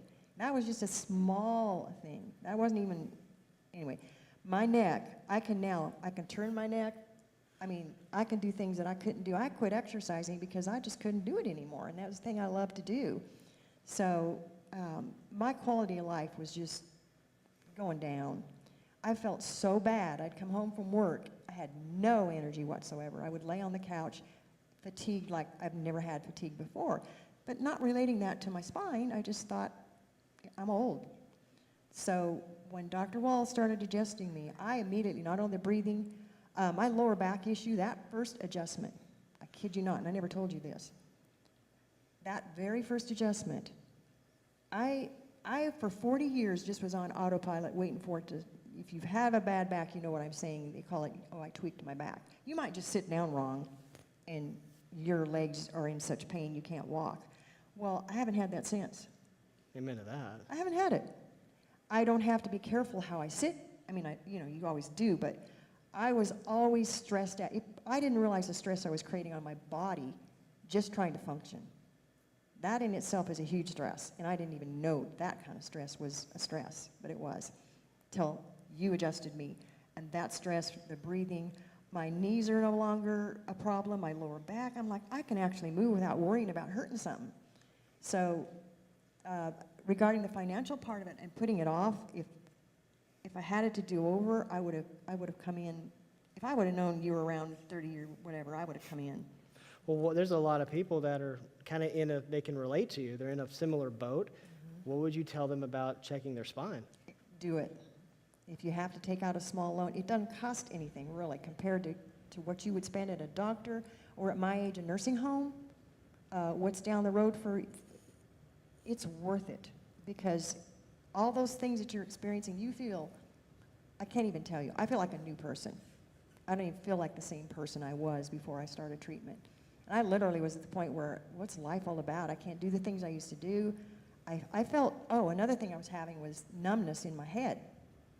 Back, like worms crawling in the back of my head, or sometimes it would be over here. Usually when I get off work and sit in the car, I would have that numbness. And I learned through Dr. Wall's practice that was, I wasn't getting oxygen to my brain. And I'm like, oh my gosh, I'm not getting oxygen to my brain. I didn't know that. So I've learned, and every time you go into his office, you learn. You're not just sitting there unproductive. You learn. There's a video on, and it's amazing what you learn. I've learned a lot here today already. And when Dr. Wall asked me to speak, I thought, I don't get up in front of people. I've been a nervous wreck over this. And I brought my daughter. I said, you got to support me. I asked somebody to pray for me down there. I was like, I don't do this. I'm a back row girl. Then when Brendan said, well, we have a front row for you, and I'm like, oh, no. So and Dr. Wall was going on about the sound system. I'm like, oh, great. Oh, no. And he said, everybody will be able to see in this auditorium. He's so excited. I'm like, no, I was a nervous wreck. But I'm so passionate about what he does. And I will tell you other thing I will tell you about my daughter. When I brought her in, she's got a history of a lot, and she told me I could say this, a lot of abuse from men. Terrible abuse. And she hasn't known a lot of kindness from a man. So when I brought her in, the very first appointment, Dr. Wall took the time. He sat her down, and he said, first of all, Laura, I want to just tell you how sorry I am for what you've been through. I'm thinking, what doctor cares about that? They just want to give you a pill and send you out the door as fast as they can. He cared about my child as if it was his own child. I mean, he's not just a doctor to any of you who are his patients. He's family. And then at first I had to go 3 days a week, and I thought, oh man, now I'm down to 2, and I hate it. I want to go 3. I'd go every day if I could, but now I'm dreading when he tells me I can only go once. But that's how great it is when you go in there. And I've met a lot of people there, and they're all in the same boat, genuine people that are just there to seek health. And I'm up here today just to tell you that Dr. Wall is the real deal. And I've been to doctors. One doctor, he wanted to give me a steroid shot, and I said, well, I don't want one. He said, well, then you're no longer my patient. You need to leave. So I gave up on my back because I thought it's something I'm just going to have to deal with.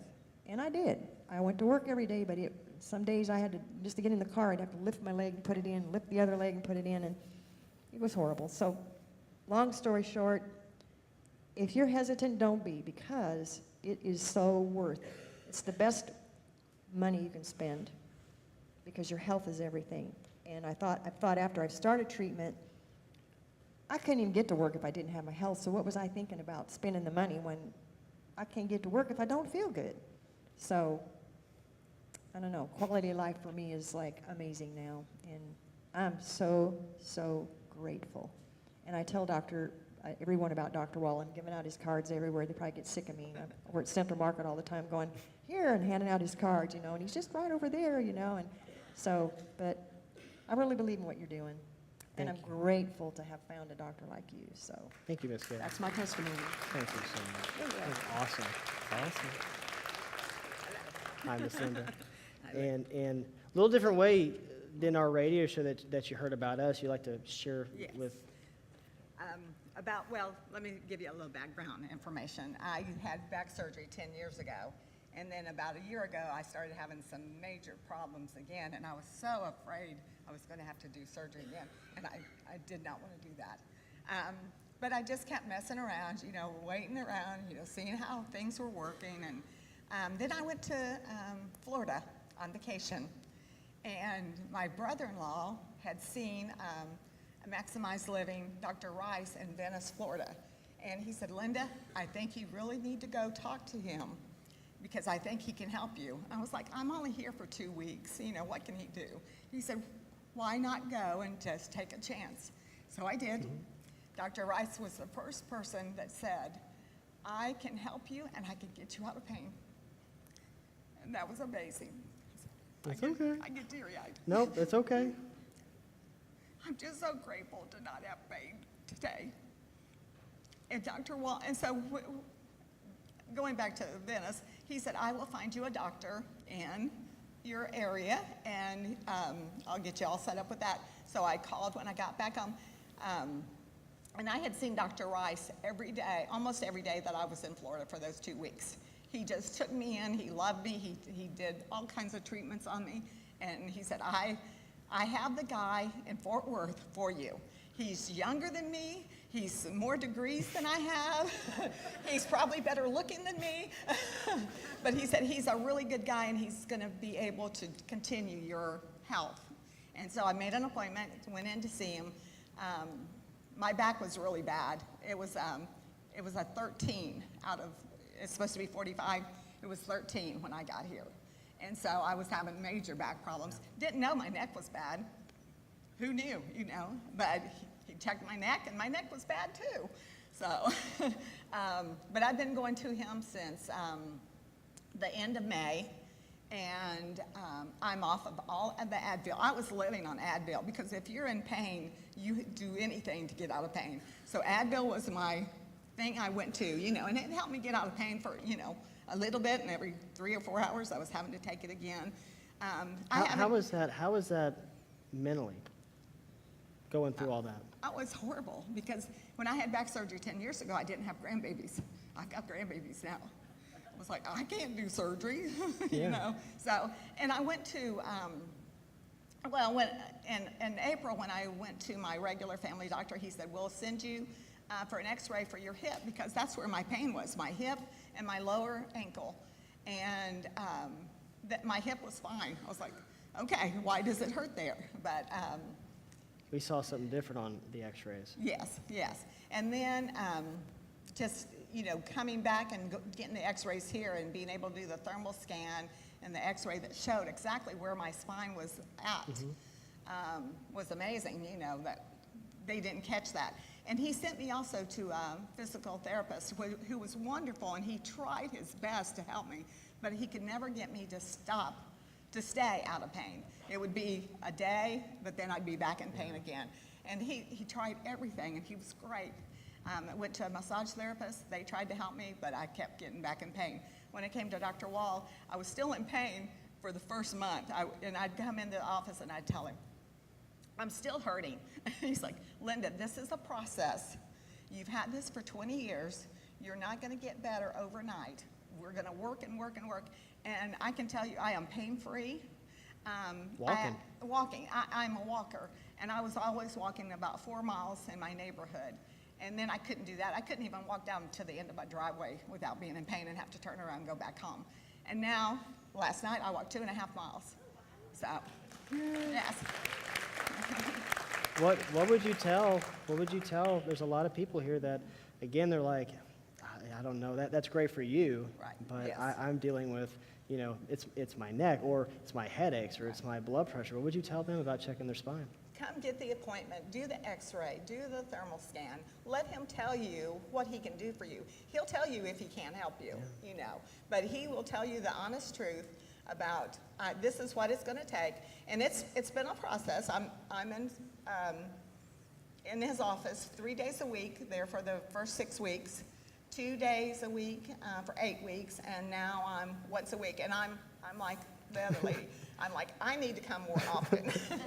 Because when I come and get adjusted, I'm all better again. And it just reinforces that this is working, this is where I need to be, this is what I need to be doing. And now my whole family, my husband has come, my daughter, her husband, my 2 grandbabies are getting adjusted. And the same thing, Lila, when she went down to 1 week, she's 5 years old, when she went down to once a week, and Jenny and all of them was still doing their 2 weeks. And she's like, I don't get adjusted? He said, hop on up here, I'll adjust you. So, Yeah. so she loves her adjustment also. And we've seen big changes in her and her attitude, and maybe she's getting older too, but come and just give him a chance, because it is going to change your life.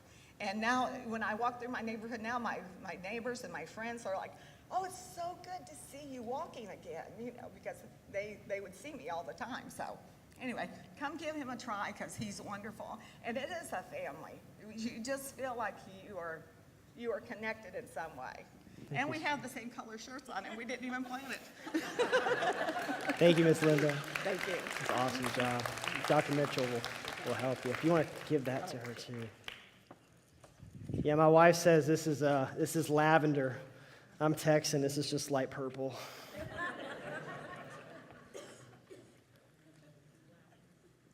Man, that's good. I mean, you guys, to get up here and speak about their changes that's hard, especially with, I know you guys are great people, but it's a big fear of people to speak in front of other people, especially personal stuff. So thank you, ladies, so much. I mean, it's huge.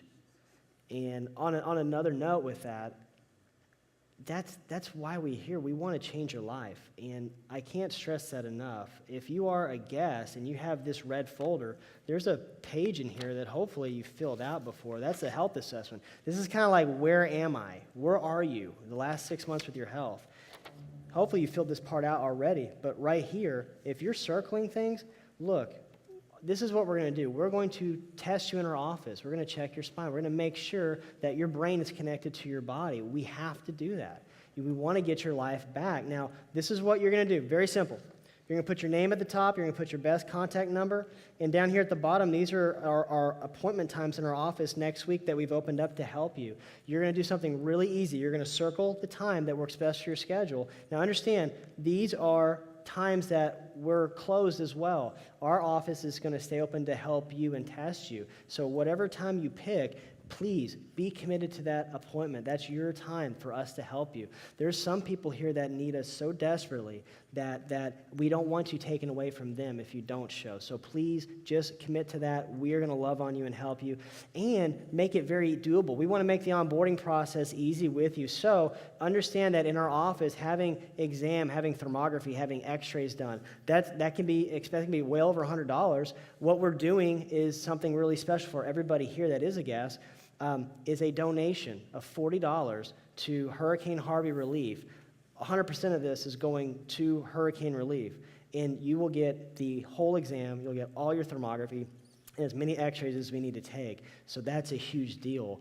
Don't don't not take advantage of that. Get yourself scheduled. So what my team is going to do, they're standing in the back, they're going to come and they're going to actually take this sheet from you, so hand it to them, and once they get it, they're going to hand you some patient paperwork to fill out ahead of time. This saves you about 30 minutes in my office, so please fill it out ahead of time, and when you're in there, we'll get right into checking you. Really briefly, while they're coming up, I want to share with you how our office works. We have a 3-day process when we evaluate anybody that's new coming in. First day is all about testing. We're going to do all the testing that first day. And if there is an issue, we will x-ray you. We don't just x-ray to x-ray. If there's a problem, we're going to x-ray you to show you how we can help. But understand, if we x-ray, it's serious. We will bring you back for a second visit to adjust you, because we need to take pressure off, and you need to see what that's like. That's so big. But we need to see how you respond. Everybody responds a little differently. And based on how you respond, we'll bring you back on a third appointment to go over how we're going to help you. That's seriously what we're going to do. This is what's going on. These are our goals for you. This is how we can help you. And then it's your choice if you want to be a patient or not. It's zero pressure. It's just us helping you. Matter of fact, you'll maybe be kind of surprised at how much we're going to talk with you and help you in this next week or two. That's just what we do. We love caring about and helping people. But as my team's coming up, so when you're done with that, look for them. They're going to come up right now and actually take these from you, get your appointments all settled and all straightened up. And we're going to call you the night before just to confirm with you, give you directions. Our office is literally 7 minutes from this church. We're very close. But as they're coming up, I want to show you the biggest brain-body bad connection signs. And it's not adults, it's kids, it's infants. Look at this. My son, if you know my son's story, raise your hand. If you know my son's story? Okay. If you don't know, it's a lot of you that don't know my son's story. My son, Aiden, was born, he was preemie. So he was born a month early. And by law in Texas, you cannot have him at your house like we wanted to. So we had to go to the hospital. In long story short, when we were there, everybody did good jobs. The nurses that delivered him did awesome. They did great. They never grabbed his head, never touched his neck, none of that. But despite doing everything well and right, my son, when he was born, it took him, he got kind of stuck. And he came out, and his neck was just twisted. And so we're thinking, the first shot at life, my son's left lung was totally collapsed. Like, it didn't even inflate. And so he was blue. And he was soaking wet, maybe 5 pounds. He's a little bitty guy. You know, he still is a little guy. But at 5 pounds soaking wet, my son was struggling to breathe. That was his first experience with life. And I had to gather myself. I did more quickly than I thought, because I was freaking out for a minute, obviously. When it happens, when things happen to you, it's different than other. Let me tell you, it's different. And so I'm freaking out. My wife's in another world. She just had a baby. Ladies, you know what I'm talking about. You've had your babies. You're not there for a little bit after. It's okay. But I'm seeing this, and he's struggling to breathe. Horrible APGAR score. The nurse tells me straight point blank, look, his lung, he's got I forgot the word, but it's not pneumothorax, it's alactasis. His lung, he's got it. So we're going to have to take him to NICU. We got to put him on oxygen, and it's going to take a week to 2 weeks for his lungs to inflate and fully start breathing. That's what it does. But our NICU isn't as good as Cook Children's in Fort Worth, so we need to actually fly him to Cook Children's if this doesn't change in 10 minutes. So hear that. And I'm seeing that, I'm like, okay, my wits come back.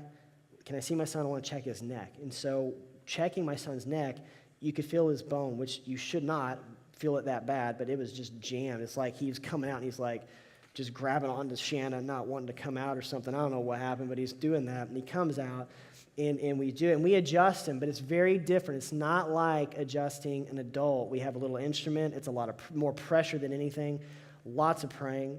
I was doing that to him, and I don't know if it was a minute or 2 minutes, but it was pretty quick. His left lung starts to inflate, and then it inflates fully.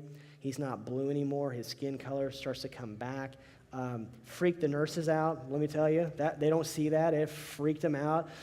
We constantly had people coming into the room just to check him, because they just could not believe that something so simple brought his lung function back. And normally it's week to 2 weeks in NICU. We were in the hospital 2 days, no NICU time.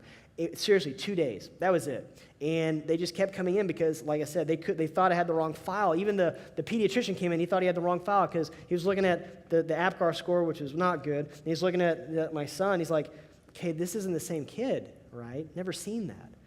It happens at birth. The colic, the digestive issues with your babies, the eczema, the constant ear infections, the not latching on, the not pooping regularly, that is big signs that there's something going on in the neck. There's something going on there. That's the solution. That's where the problem is. Teens, like we saw the texting, we saw the doing this all the time. We saw the text net. We saw what that does, or playing video games, or being at school, wearing backpacks that the kids have to walk like this because they got 30 pounds of books, right? Because they're trying to be a good student, right, and not go to their locker. I don't even think they have lockers at schools these days now. Number hardly. But you look at the sports injuries. Holy cow. I wish that I was getting adjusted when I was playing sports. I wish I got adjusted after my first concussion, which was in 8th grade. I wish. I didn't know. My parents had no clue. Didn't know, right? Hormonal issues. So when you have teenagers going through puberty and hormones, whew, I don't know if I'm going to be able to handle that one, y'all. That's going to be tough. But understand that some of the time, and then sometimes a lot of the time, those hormone issues are because of constant stress and constant bad spines. Adults, it doesn't get much better because this stuff starts in kids, but it's really overlooked and it doesn't stay there, it gets worse. Adults, headaches, neck pain. Look, if you're dealing with headaches, man, I feel you. I understand that. It is a terrible thing. It knocks you out. You don't live a life. You're constantly, it's kind of like debilitating, whether it's monthly, weekly, or daily. I'm going to tell you something. The solution to your problem, it's your neck. It's your neck. It's not your drugs. They're not correcting that. They're just drugging you, right? They do surgery for headaches. I have had 3 patients in 2 years. Now, seriously, 3 patients have already had surgery for their headaches and still have them. I mean, they do. They go right back here. They sever, or they sever this way. They go burn nerve endings, and that's the solution for a stinking headache these days, right? It's the solution. Your neck pain, your ear infections, the menstrual problems. My wife, for years, thought she had endometriosis because her sister was diagnosed with it and her aunt was diagnosed with it. My wife thought she had it. She was scared of doctors. She didn't want to go in there and be put on any medication. But her cramps were so bad that literally the only thing that would get her out of bed for the first 2 days was taking handfuls of Motrin. That's it. She'd gone to the hospital several times because her dad thought her appendix was rupturing. That's how much she was cramped and just couldn't move. And she can tell you, try having kids when you got hormone issues that bad, ladies. Like endometriosis, it's really hard to actually have kids. Infertility is a very big problem with that. The hormones aren't right to have kids. There's no way we would have our 2 little kids. I know it had she not been getting adjusted. I know it. Frequent colds. If you're getting sick all the time, your immune system's weak. It's not Texas that's doing that to you. If you think that, you have no belief in your own biology. Understand this. If it was Texas, look, how come some people, it doesn't matter if you cough on them, you sneeze on them, you spit on them, doesn't matter. They're not getting sick. Why is that? It's because they got an immune system that's working normal. It's fighting all those things off. And then you have one person that is standing in the back of this room, and I cough, and they get sick because of that. They have to walk around with a mask on. Their immune system is weak. That's a huge deal with your nerves and with your spine. Sleep issues, that's a big one. How many people want to sleep better? Get adjusted. Oh my goodness.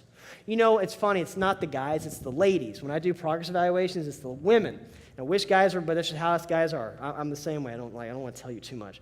But with ladies, it's a big deal, sleeping, especially if you're a mom. That's a huge deal. Let me tell you something. That's a huge deal with moms. Moms, because they don't sleep, they are the highest. Moms between the ages of 25 and 35 are the most, between the ages of 35 and 45. That group of moms are the highest rated group of people taking antidepressants now. Highest group. 35 to 45 women. And most of them are moms. Not sleeping, they're worried, they're stressed. It's hard to be a mom these days. High blood pressure, your solution is your neck. 10 years ago, they studied getting adjusted on the neck and how does that affect blood pressure.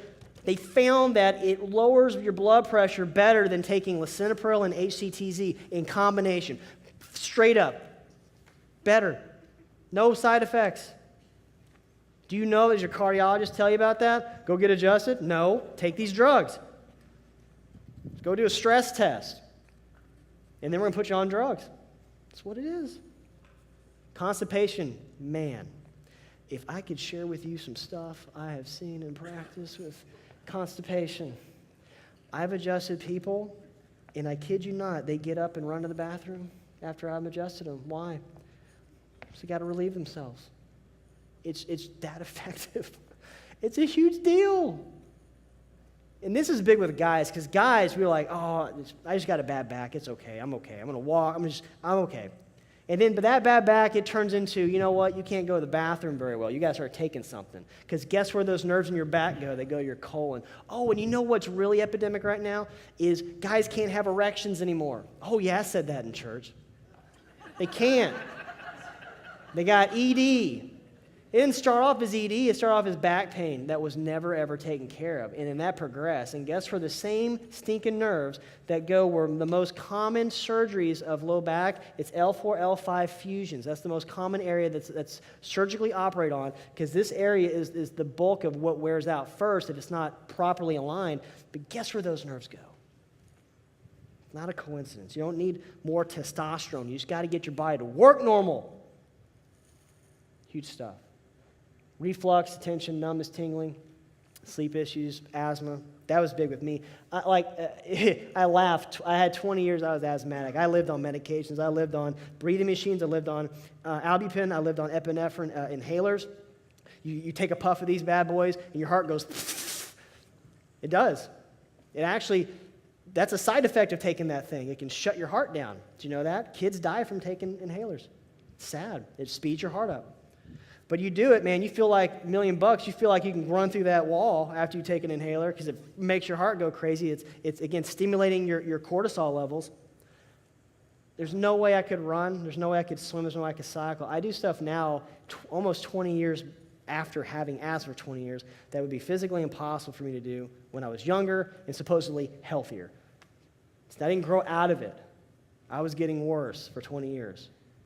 This changed my life. Let us change your life. Especially if you're a dude, and I don't mean this in a sexist way, but you know you're hard-headed if you're a guy. I know you are, because I'm hard-headed. I know it. Don't be that dude. Don't be the guy that sits there and is like, oh man, that's not for me. And you flipping have back pain, you can't go to the bathroom, you can't make love to your wife. Don't be that guy. Let's change your life. See my team. Huge stuff. You got to put good food in your body. Say brain food. You might be, because of years of doing this, susceptible. You might be eating foods you're allergic to and you don't even know it. Now, I'm not talking about peanuts. I'm not talking about shellfish, like anaphylactic shock allergies. I'm talking about low grade that just builds in your body. And you get this delayed allergic response. But it affects the way your brain functions. For instance, there's a lot of you that don't do good with dairy. It can affect brain function. Soy. Anything that has gluten in it, especially wheat, it does. Gluten affects your brain. Do you know that? It affects brain function. Your brain has a hard time functioning properly, especially with motor functions when you're putting a lot of this in. And when you put so much of it in on a daily basis, especially start adding in chemicals. Let's add in some MSG. Let's add in some artificial sweeteners. Let's add that stuff in on a daily basis. Those are neurotoxic. That affects the way your brain operates over time.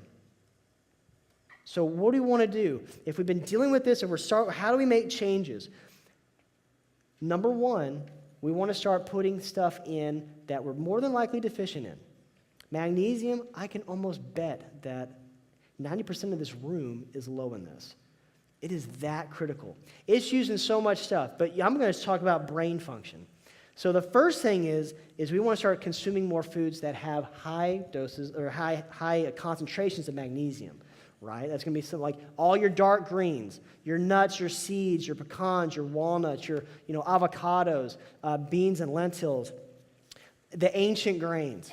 You want to consume foods on a regular basis that have magnesium in it. Magnesium is so big, touch your head right here. Touch your head right here. That's called your inside the skull there, that's your prefrontal cortex. Very important when it comes to memory and short-term memory. So people that, especially critical In age-related dementia or cognitive decline, you're having memory loss, you need to be loading up with magnesium. You're really low in it because the studies show that it's critically low in people that are having memory loss. They are very deficient in magnesium. And if you start filling that up, you start getting magnesium in your body regularly, it helps with getting your short-term memory to start coming back. You start remembering more. It starts being utilized in your front of your brain. Very big. Folic acid, same thing. It's vitamin B9. It's B9. So, there's a lot of B vitamins are just great for brain function. Why? They do something very special. B vitamins, which you can find in a lot of different foods, so I have some up here, some examples. But B vitamins are very big in reducing something called homocysteine. If you ever have a blood test, you have to ask your doctor for this. Isn't that crazy? You got to ask your doctor for a vitamin D blood test. You got to ask your doctor for a homocysteine test, a CRP test, a tumor necrosing factor test, TNF. Oh, I know that you're taking notes. Take these notes. So you want to ask for a CRP, homocysteine. Don't ask me how to spell that. And you want to ask for a vitamin D blood test with your regular blood work. And then tumor necrosing factor, TNF. Those are probably the most important tests you could have in your blood work. So write those down. Homocysteine, all one word.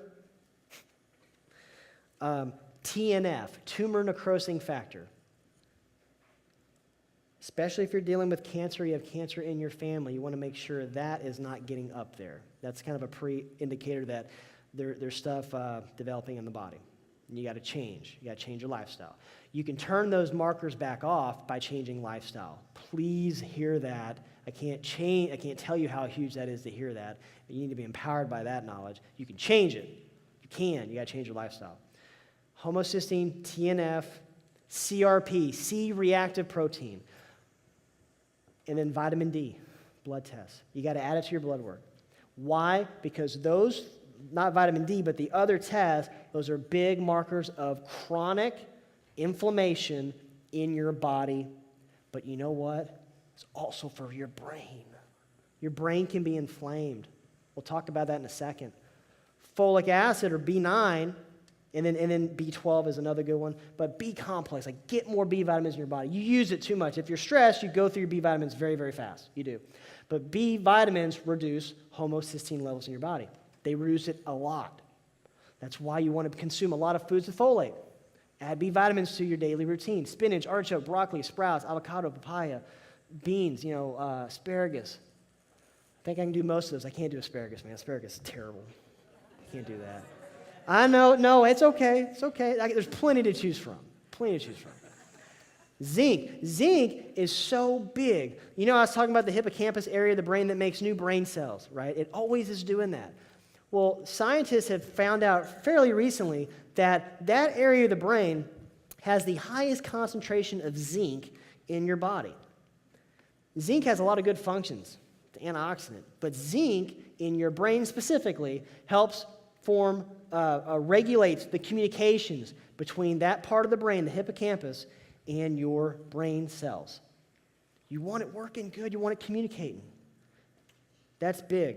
You want to feed your brain. You ever heard that commercial, feed your lawn? It's my bad Irish accent for that. But that is like feeding your brain. Get your brain zinc. Foods with zinc.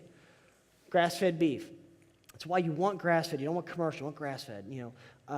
Lamb, which is awesome if you like lamb. I'm a big lamb chop guy. I love that. Chicken, cacao. Not cocoa, cacao.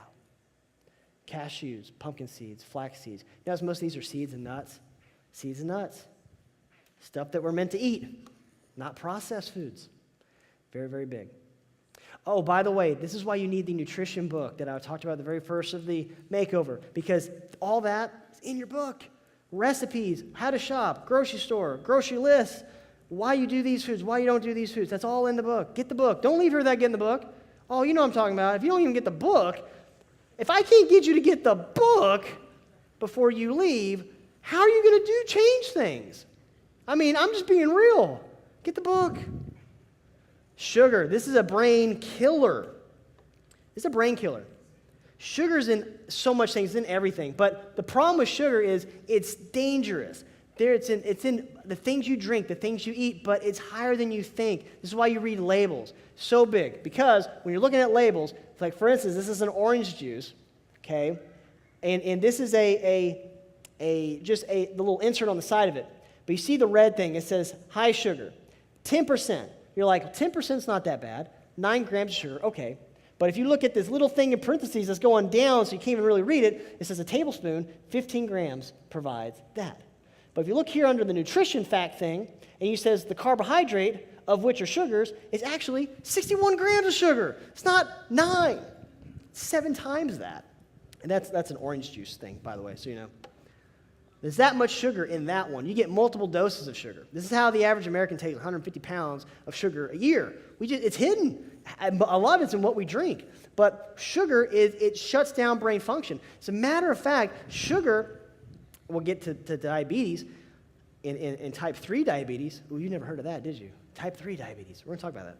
But sugar will mess up the communication between your brain and your body, especially your immune system. It weakens it almost within seconds of putting sugar or high-carb foods. That's why our nutrition plans is geared towards taking your carbohydrate load and lowering it, increasing healthy fat, increasing healthy protein, but lowering the carbs because that is going to turn to sugar very, very, very fast.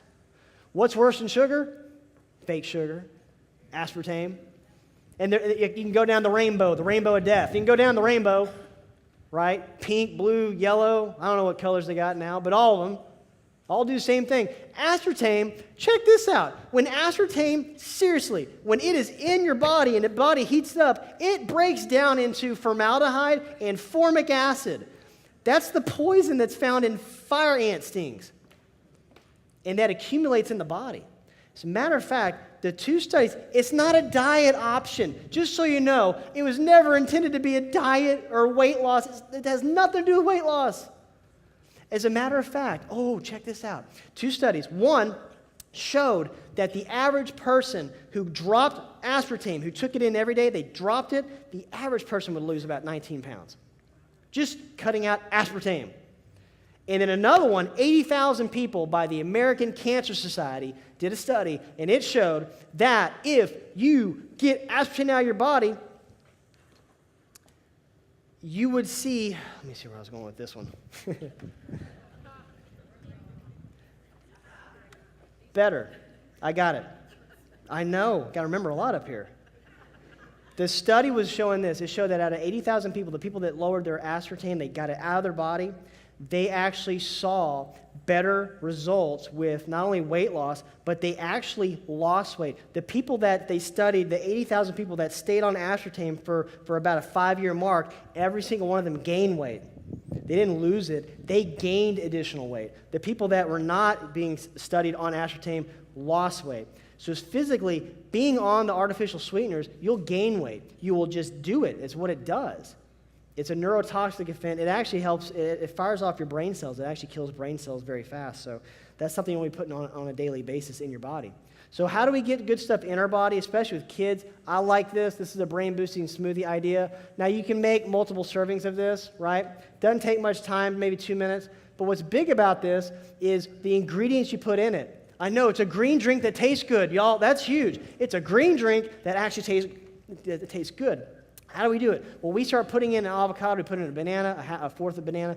Now again, times this by people in your family. Have a couple blueberries, walnuts. You're getting your zinc, you're getting your magnesium, you're getting your folic acid. You're getting grass-fed whey protein. Again, very, very big with zinc. You put a half cup of water or ice cubes and just mix that sucker up. Go get a good blender. Don't get a cheap blender. Get a good blender, blend it up, get it smoothie, and then drink it. Imagine putting that stuff in your body every morning before you go to work. Think how much better you would feel. Think how much better your brain would function. Huge stuff. You want to add in health. You got so much healthy fat in that. If you're a patient, we always talk about how to get this stuff in your body fast. Juicing, making smoothies. So your blender is a very good idea to get you get a lot of stuff in your body and on a fast-paced way. I talked about one route already to Alzheimer's. That's the forward head, Parkinson's, the forward head posture, squeezing the spinal cord. That's number one. These others are 4 other ways that you can get into this state. So number 2 is going to be type 3 diabetes. Remember I said type 3, you're like, what is he talking about? They've done studies on brain function and insulin signaling. At our blood sugar workshop a few months ago, we talked about diabetes as a blood signaling problem. It's not signaling properly, insulin's signaling issue. But when it's doing that in the brain, people that are diabetic long-term, or they just keep having issues with blood sugar, there's a high risk that they end up getting Alzheimer's, high risk of getting dementia. Why? Because it starts doing that in the brain. The brain cannot signal insulin. It's a problem with the signaling, and there is so much association now between those people getting Alzheimer's that they now are considering Alzheimer's. They're trying to reclassify it as type 3 diabetes. So something we want to obviously do is try to lower our sugar intake for that main reason. That's huge. The plans we have in our book are geared towards getting away from this, reducing your sugar load. Doesn't matter, there's a beginner plan and an advanced plan, but they are both designed on reducing your sugar intake so to prevent this stuff from happening. But if you're already a diabetic, I promise you, you get on the advanced plan and you do it to the T, you will get your blood sugar back into balance. You can do it. Happened with my dad. My dad's blood sugar was 700 last year.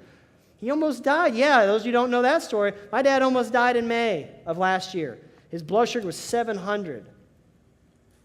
It's now 100, 95 to maybe 105 is my dad's, without metformin. Without it. Because I got my dad to change his lifestyle. You know family's hard, right? You know family's hard? Oh man, family's so hard.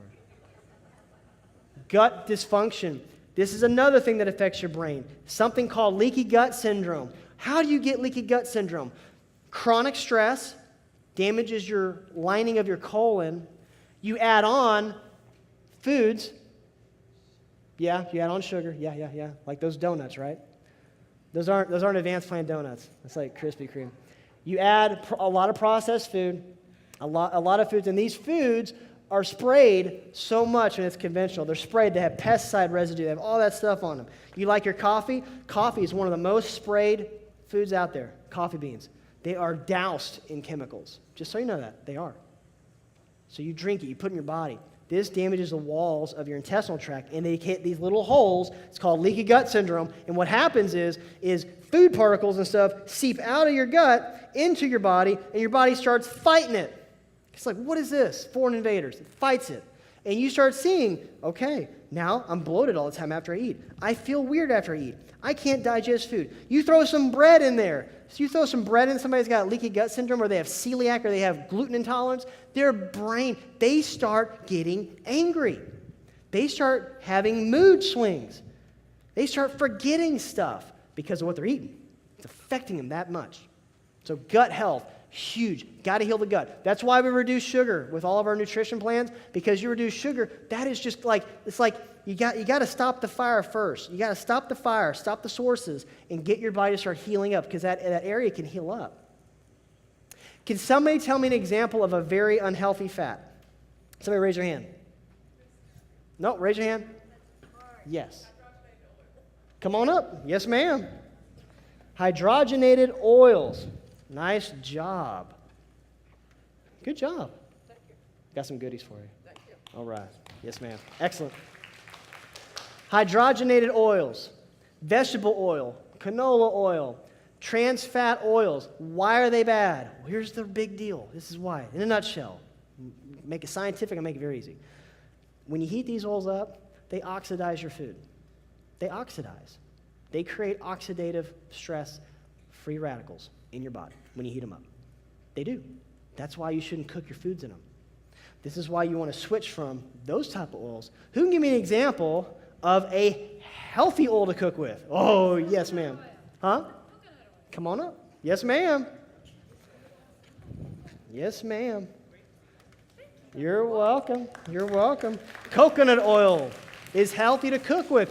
Wait a second. Wasn't there just something that came out that said coconut oil is bad for your health because it's got saturated fat? Yeah? Don't believe that. Coconut oil is awesome for your health. That saturated fat does not congest. It doesn't turn into anything bad into your body. It's like somebody that says eating eggs is going to raise your cholesterol. Eggs actually doesn't have any effect on your cholesterol. It's got cholesterol in it, but you know what? You need fat. Your brain's fat. They call you fathead, they're right. Brain's fat. 2/3 of it is fat. The worst thing you want to do is lower your cholesterol. You want to actually put healthy fat in your body. Now, those are not healthy fats, the oxidizing fats. The healthy ones are going to be like your avocado oils, your coconut oils, your flax oils. Grapeseed oil is really good. But I tell you what, man, avocado and coconut, you cook those things. You can high heat cook as well. Those things are awesome, loaded with nutrition. Imbalanced rate, this is the other reason why. When it comes to certain foods, the way that we eat these days, we eat a lot of processed food. Our omega concentration, our ratios are way, way off. A healthy concentration of omega-3 to omega-6 should be 2-to-1. Omega-6 to omega-3, 2-to-1. So that's healthy. That's normal. That's found in nature. But when we take so much of these grains, we eat all this bad food and all this stuff, what we start noticing is that they get skewed. The average American takes in way more omega-6, which is actually inflammatory, and less omega-3. So something that is so beneficial to people is to start putting in omega-3 oils, healthy oils.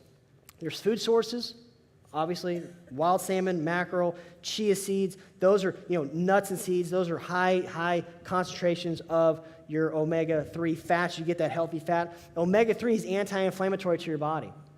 It helps reduce, actually, you know what? Compared by alone, B vitamins and omega-3s, by themselves, do some amazing stuff for brain inflammation, reducing that. But there's actually some studies that show when you actually do both together in high doses, like you go over 1,000 milligrams of omega-3, and you go over 200-300 milligrams of B vitamins, that they show that it actually stops your brain from shrinking as you get older. It actually helps reduce shrinkage of the brain. So somebody's in cognitive decline, their brain's shrinking. It helps stop that. That is huge when it's used in combination. So one of the things that we recommend, and whenever I talk about nutrition, look, I have a degree in it. I don't talk about nutrition to treat anything. That's not it. Anytime we talk about nutrition, it's to correct a deficiency in the body. This is the number one missing nutrient in America is fat. Healthy fat is the number one. People are, I'm talking 9 out of 10 Americans are deficient in healthy fats. They don't put healthy in. We put a lot of bad fat in. And then we want to go low fat because we heard that was good back in the 70s, and we still do it. The science shows it's so not true. Our heart rate and obesity went through the roof when we went low fat because your body is so smart. It's like, why are you starving me of fat? And it's going to start storing stuff as fat. Wrong way. Omegas improve brain. There's so many tests show improves not only brain function, but his is a cool one from the Archives of General Psychology, bipolar and depression. So people going through this, they are extremely deficient in omegas, omega-3s, EFAs, which stands for essential fatty acids. That's what omegas are. They're an essential fat. Your body doesn't make them. You have to get it from food source. You have to get it. They're essential. You need it to live. They block the abnormal signaling in the brain, which is present in dementia and mania. EFAs also boost serotonin levels in the brain. But you got to take a good amount of it. And the reason I like ours is it's 1,600 milligrams of omega-3 oil. It's almost purely omega-3. There's a little 6, but it is linolenic acid. It's the only anti-inflammatory form of 6. Everything else is omega-3, very high. Nothing else I've seen is as high of milligrams per serving as that is. Huge with studies on depression. There's so much, works way better than antidepressant drugs. It's just huge stuff. Cholesterol, cancer, there's a lot of things with prostate cancer and omegas. Just shows it because it reduces the inflammation in the body. That's why it's really good for cancer. You want to reduce inflammation. Cancer feeds on inflammation, feeds on sugar.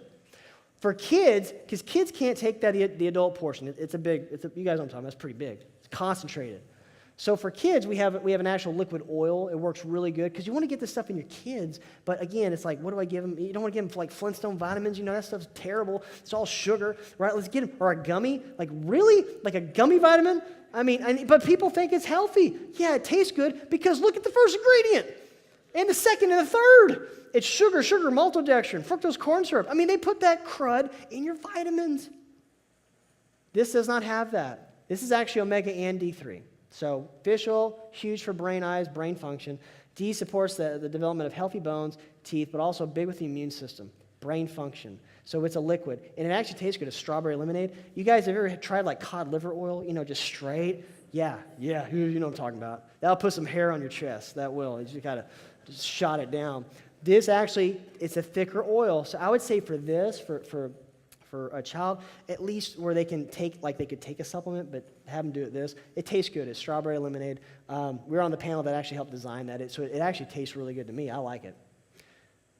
Grass-fed whey protein, again, a good way to get healthy, not just protein that does not have, again, we're talking about omegas and fat. Grass-fed whey is a very rich source of omega-3 fats, very rich source. And to the point where the Journal of Animal Science compares it to commercial beef. Because I know what some of you are thinking. If this is the first time you heard this, you're like, that's not that big a deal. I get it from the grocery store. It's commercial. I'd save money because it's expensive to get that organic beef or that beef that's grass-fed. It's like $2 a pound more. There's a reason it's higher. Nutritionally, it's better for you. And the Journal of Animal Science has actually stated this. They've shown that the concentration of healthy fat is so much better in grass-fed beef. Why? Because the cows are eating the stuff they're supposed to eat. They're eating grass. That's what they eat.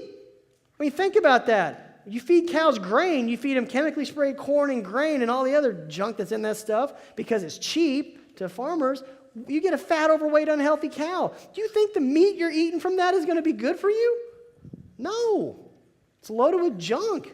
So you want it good. The problem is you've seen protein. Most of you, raise your hand if you take a protein supplement. Raise your hand. It's probably most of you. So great. I applaud you for doing that. You need protein.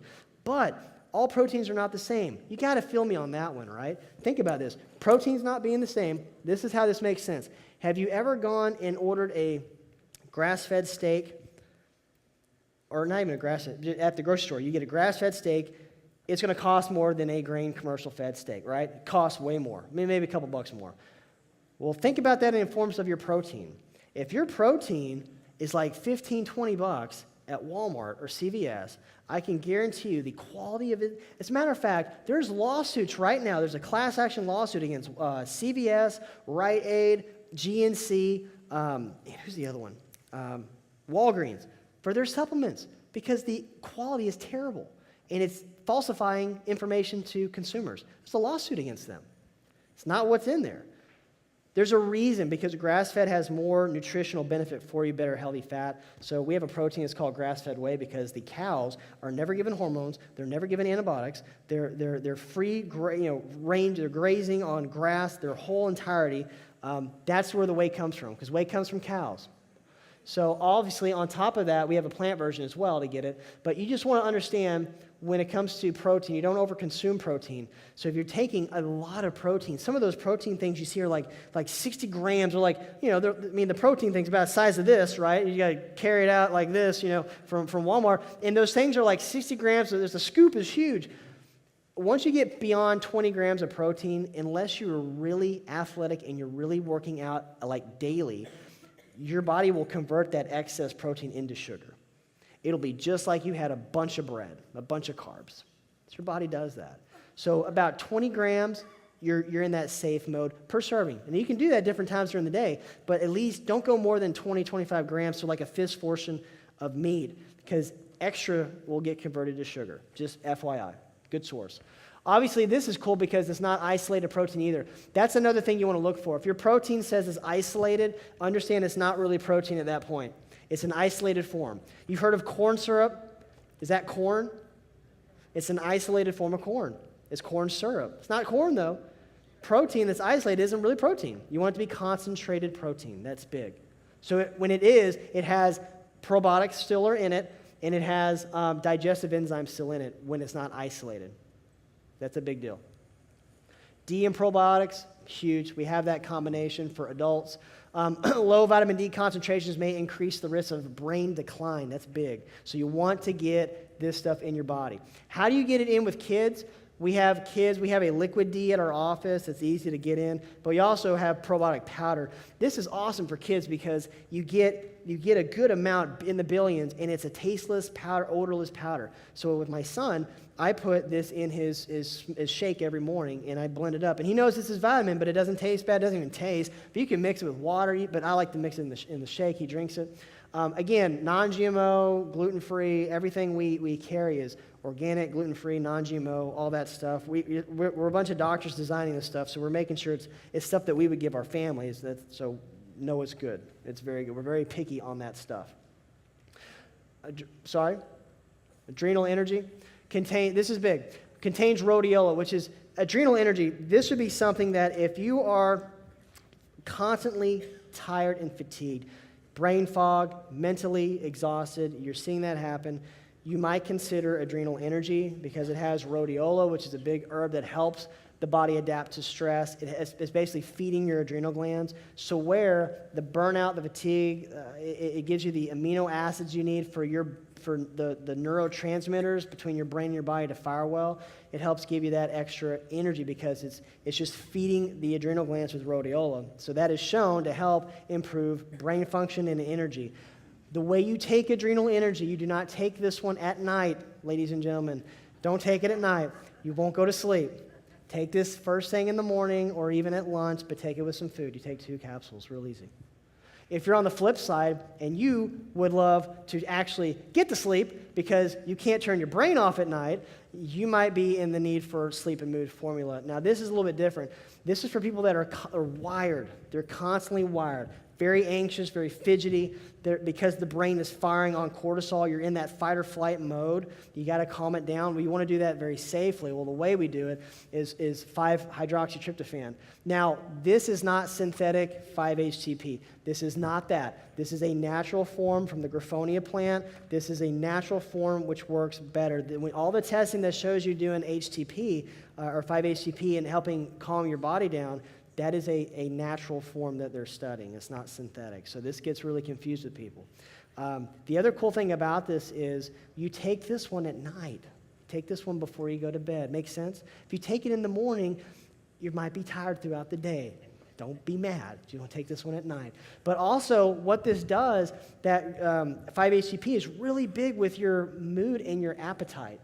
Because a lot of people that are very wired and stuff, they tend to have more cravings, more sugary cravings, to kind of keep that process going. So this is designed to help reduce that. It's designed to help with regulating your appetite. So you're not going to have as many like hunger cravings as much as you would normally get if you weren't doing it. So very, very big. Sleep and mood. Talk about participating.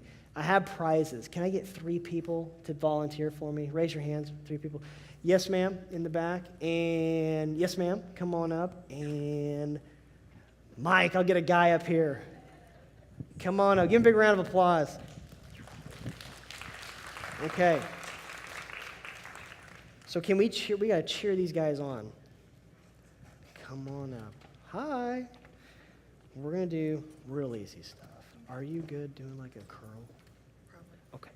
Well, what we're going to do, I'm going to have you do a curl like this, and you're going to curl. You're going to go just as fast as you can, just like that. We're going to do that. I'll have you stand right there. And come over here with you. Let's see how this one is. Okay, so what we want to do is that's going to be tough because you're taller than I am. I tell you what, let's do this. I'm going to have you take this together. We're going to open it out, and you're going to pull apart like this as quick as you can. Just keep the tension in that rubber band. Have you do that. Mike, come over here, buddy. Can we be hard on Mike? Is that okay? Okay, don't be too hard. I'm going to have you as fast as you can. Just run in place. We're going to do it for 30 seconds. Okay? Can you guys give it up for them? Let's make some noise. It's going to be hard, okay? So here we go. 3, 2, 1, go. It's just as quick as you can, as hard as you can. Keep going. I mean, come on. Let's go as hard as you can. You're good. We're 10 seconds in. We got 20 more seconds. Keep going. 15 seconds. Keep going. You're doing good. Keep going. 10 seconds. You're doing good. 7, 6, 5, 4, 3, 2, 1. Done. All right, guys. Good job. Thank you. Thank you. No, I got stuff for you. But first, let's vote. We need to see who was actually doing it the hardest, like who is going all out. So just by applause, we're going to see who the winner is here. How was she doing? That's good. And how was she doing? Not bad. Not bad. And Mike over here, how's Mike doing? That's close. I think we have a winner. But you guys are all winners. Come here. I got good stuff for you. All right. I got some protein for you. Got some bars. I got some D-man. Thank you guys so much. Y'all did awesome. Thank you guys so much. Y'all did great. You're welcome. Take your time. Let me help you down here. This can be steep. Yeah. You got it, buddy. So why did I do that? Yes, whoever said that, you're right, brain function. One of the ways you prevent Alzheimer's, you keep getting oxygen to your brain. One great way to do it is moving and exercise, but we don't do that these days. We stay away from exercise. We sit a lot. Everything is sedentary, everything is tech savvy. We got to stop it. So anything is better than nothing, but you need to be getting oxygen in your brain on a daily basis. You got to fire it, right? Research shows that one of the most important things you can do for your brain is actually getting oxygen to it through exercise. Not just for brain function, but for cancer. Oxygen actually kills cancer cells. Did you know that? It is back in the 30s, people knew. Nobel Prize winner Otto Warburg knew that if you fire oxygen into a cancer cell, it'll kill it. How huge is that? Oxygen is needed. Your brain needs it. You don't need to exercise strenuously. You don't got to do triathlons. You don't got to do stuff for 2-3 hours at a time to do what I'm talking about. You can do it in little short bursts. How many people would like to exercise, but you just don't want, you don't think you have the time. You don't think you have, okay, it's okay. You don't think you have the time. You don't think you don't want to go to a gym. You can do this stuff. You don't have to. You can do this stuff at your house. We have a program called T3. Say T3. T3. What does that mean? T3 stands for time. It's different intervals, but nothing is over 20 minutes. Nothing. The type of exercise is always changing because you don't want to do the same thing over and over and over. You'll plateau and you'll actually not progress. You want to keep your body guessing and changing. Third one is the type. Is the time, type, and tempo, how fast you do it. Different variations of speed. You notice how even though they were trying to go as hard as they could, different exercises, you can't go super fast doing this one. You're going to go a little slower. You can run in place. You can go much faster running in place than you can do with the speed curls. But you're doing these things at different speeds. Again, what that does, that fires oxygen to your body faster. As a matter of fact, it helps burn up sugar stores in your muscles, and your body has to burn a lot of fat for a longer period of time. So you can actually do workouts, specific ones, because who wants to work out smarter? You all should raise your hand. Hint, hint. But at the same time, get just as good or not better results. T3 is a really good solution for you. It's called high-intensity training, meaning you're going to go kind of hard, but you're not going to go but maybe 20 seconds, maybe 30, maybe a minute if you're really, really good at exercise. But that's as hard as you go. And then you actually breathe. You rest. And then you go again. You do something different. But that combination is shown to do better for your metabolism, better for burning hormones. And matter of fact, once you're done, your body still burns fat for hours after. Versus if you were to run for an hour, you're going to burn fat, absolutely, a little bit after, but it stops 30 minutes after you're done exercising. But this is different because it's signaling hormones, and you're getting tons of oxygen to your brain. Now, the program that I'm talking about, you see here in the middle, you have 3 different people. What's great is it doesn't matter your fitness level or if you've had a surgery or not, you can still do this. There's 3 levels. You have beginner, you have advanced, you have intermediate. Now, nobody do the advanced. Those are guys that are in black shirts. They're usually Olympic athletes because we do a lot of stuff with Olympic athletes. Don't do them. You won't like the workout if you do that. Intermediate, I would suggest if you have an athletic background or you work out regularly, you could do intermediate. It's still going to be very, very challenging for a lot of you. Beginner, though, if you're new to exercise, you just want to get into it, beginner is the way I would go. In the actual demonstrations, there's pregnant ladies, there's people in their 70s, there's all different types of age groups and athletic abilities are doing beginner and getting great change. You watch it. What's cool is we used to have DVDs of this. Now it's all digital. And Dr. Roberto, who my team met for the first time at our seminar 2 weeks ago. So Dr. Roberto that actually designed all this, he practices in Atlanta, so he actually makes all of us, he beats us all up for 2 days when we're at a spinal seminar. We're up at 6 in the morning. We're not lounging around the pool. He's making us do this stuff, and it's actually very hard. So my team got exposure to this. They'll tell you how hard it was on them and me. It was pretty tough for that time. But we have digital inserts, meaning you do this off your phone. You can get this on your computer. You set up an account, and it's only $10. It's $10. Are you kidding me? Like, don't get Starbucks on the way home. It's $10. You pop this up, you got it. You got it on your TV, you got it on your computer, you got it on your phone. If you travel, you got the workouts. You just get into your internet on your phone. You have a little password you set up. Boom, got access to all the old workouts and then all the new stuff he just came out with in January. And the new stuff, don't start off on the new stuff. If you've never done this, please, this is my advice, go to the beginning, go to the beginner. Get good at that for a couple of months, then get on the new stuff. Because the new stuff will beat you in a good way, but it beats you up. Yeah, that's correct. Yes, ma'am. I would recommend not exercising with the phone in the hand. That might be good just to watch it because it's not long. Watch it before and then get into it and do it. But you have it with you. And you'll recognize, like, he demonstrates everything on what to do first, which is really good. He shows modified ways to do it. If you have like a bad knee or a bad back and you're kind of scared about working out hard, he shows you how to modify this stuff. So you're still working hard and it doesn't matter where you're at. You could have people that have never exercised working harder than the people that are very good at it exercising. It's just all about your heart rate, all about your hormones. That's why it works really good. But do something. Anything, if you don't do this, that's fine.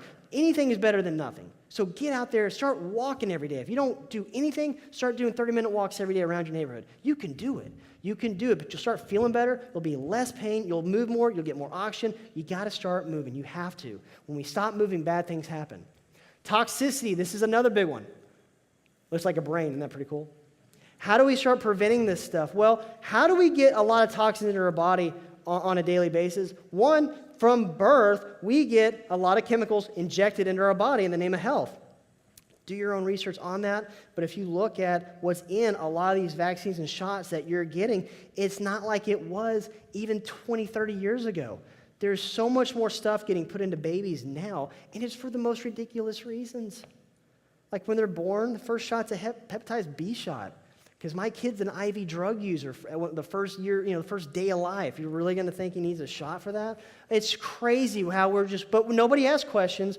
Nobody understands that drug companies make these things. Do you know why drug companies exist? They make money off of what? Of you taking their drugs. And we think this is different? We think they don't have an agenda to give you on more drugs? How do they do it? How can they get your kids on more drugs early? Got more vaccines than you ever did in mankind. More to take every single year. Okay? Casein and gluten. Again, when you eat this stuff, this is very sneaky. When you go out to eat, when you need to start asking for a gluten-free menu or an allergy menu. Most restaurants carry that. At least you know the foods you're eating, they're not condensed, they're not having wheat, they're not having these gluten protein molecules. What this does to your body, it actually will inflame the intestinal tract because most people do not do good with gluten.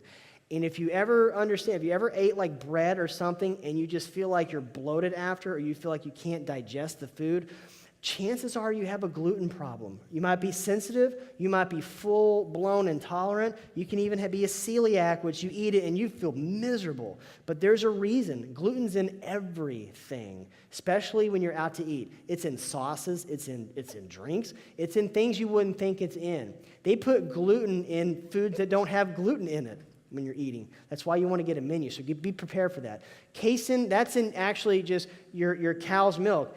A lot of people they think it's lactose. It's really casein protein. They have a hard time breaking down that protein, and they feel really bad after they do milk. Again, more than likely it's that protein. That's huge. Where was I? Mercury. Another big toxic thing you want to get out of your body is mercury. 2 ways you get mercury in your body these days. Vaccines, not all of them take mercury, but a lot of them do. I can tell you, a lot of y'all are a little bit older than I am. The mercury was in your shots. They've taken it out now in some of them, but it was in all yours, just so you know. And then amalgams, those little things in those silver amalgam fillings in your mouth. I've had mine taken out 10 years ago, but I had those in my mouth for 15 years. It does something when it's in. Half of that body weight is mercury, by the way. And you know what? You put that in, look it up. Look at amalgams. Look at all the health effects of that. That's big. So here's what I would first suggest. If you have amalgams, you need to start doing everything else I'm talking about first. Start changing your lifestyle. And then when you get healthier, then take those out. If you take those out and you haven't changed anything yet, you will get really sick. You have no idea what that does to the body. That leaches out mercury, and mercury goes to your organs, it goes to your brain. Mercury and aluminum are they're 2 metals that can pass the blood-brain barrier, and they stick to your brain. That's why they're so hard to get out. That's why there's a correlation, check this out, between cookware that has aluminum in it, deodorants, aluminum in it, all these aluminum things that we come into the body. Now, aluminum is when it's actually concentrated, you're getting it into your body, there's links between that and Alzheimer's and dementia. Why? Because aluminum can cross the blood-brain barrier. And it stays there. It's very hard to get it out. You would have to do something called chelation. I don't do that in my office, but that's what you would have to do, and it's hard. So I would say before you do that, if you have the amalgams and stuff in your body, you're like, man, that's me. You need to start doing everything else first. Start getting your body healthier, then do the amalgam removal. I can point you in the right direction. Just email me. That's huge.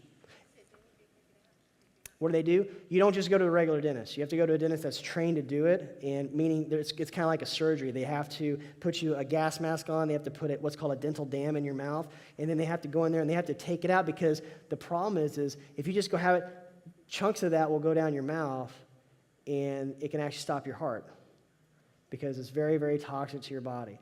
So it's like a surgery. And they'll do one side first, they'll do the other side second, if they're trained to do it. So again, if you have those, you have those in, here's my email address, gatewaydc@gmail.com. Email me. I can point you to some dentists the one that took mine out, she's in Las Colinas, she's awesome. I can point you in that direction, okay? So I can totally show you how to go get it done. Really big. Patients, next week, we're also doing a Hurricane Harvey relief community outreach week. Same thing, family, friends. Again, everything, all proceeds go to hurricane relief, but it's an awesome way to check your family and friends, kids especially.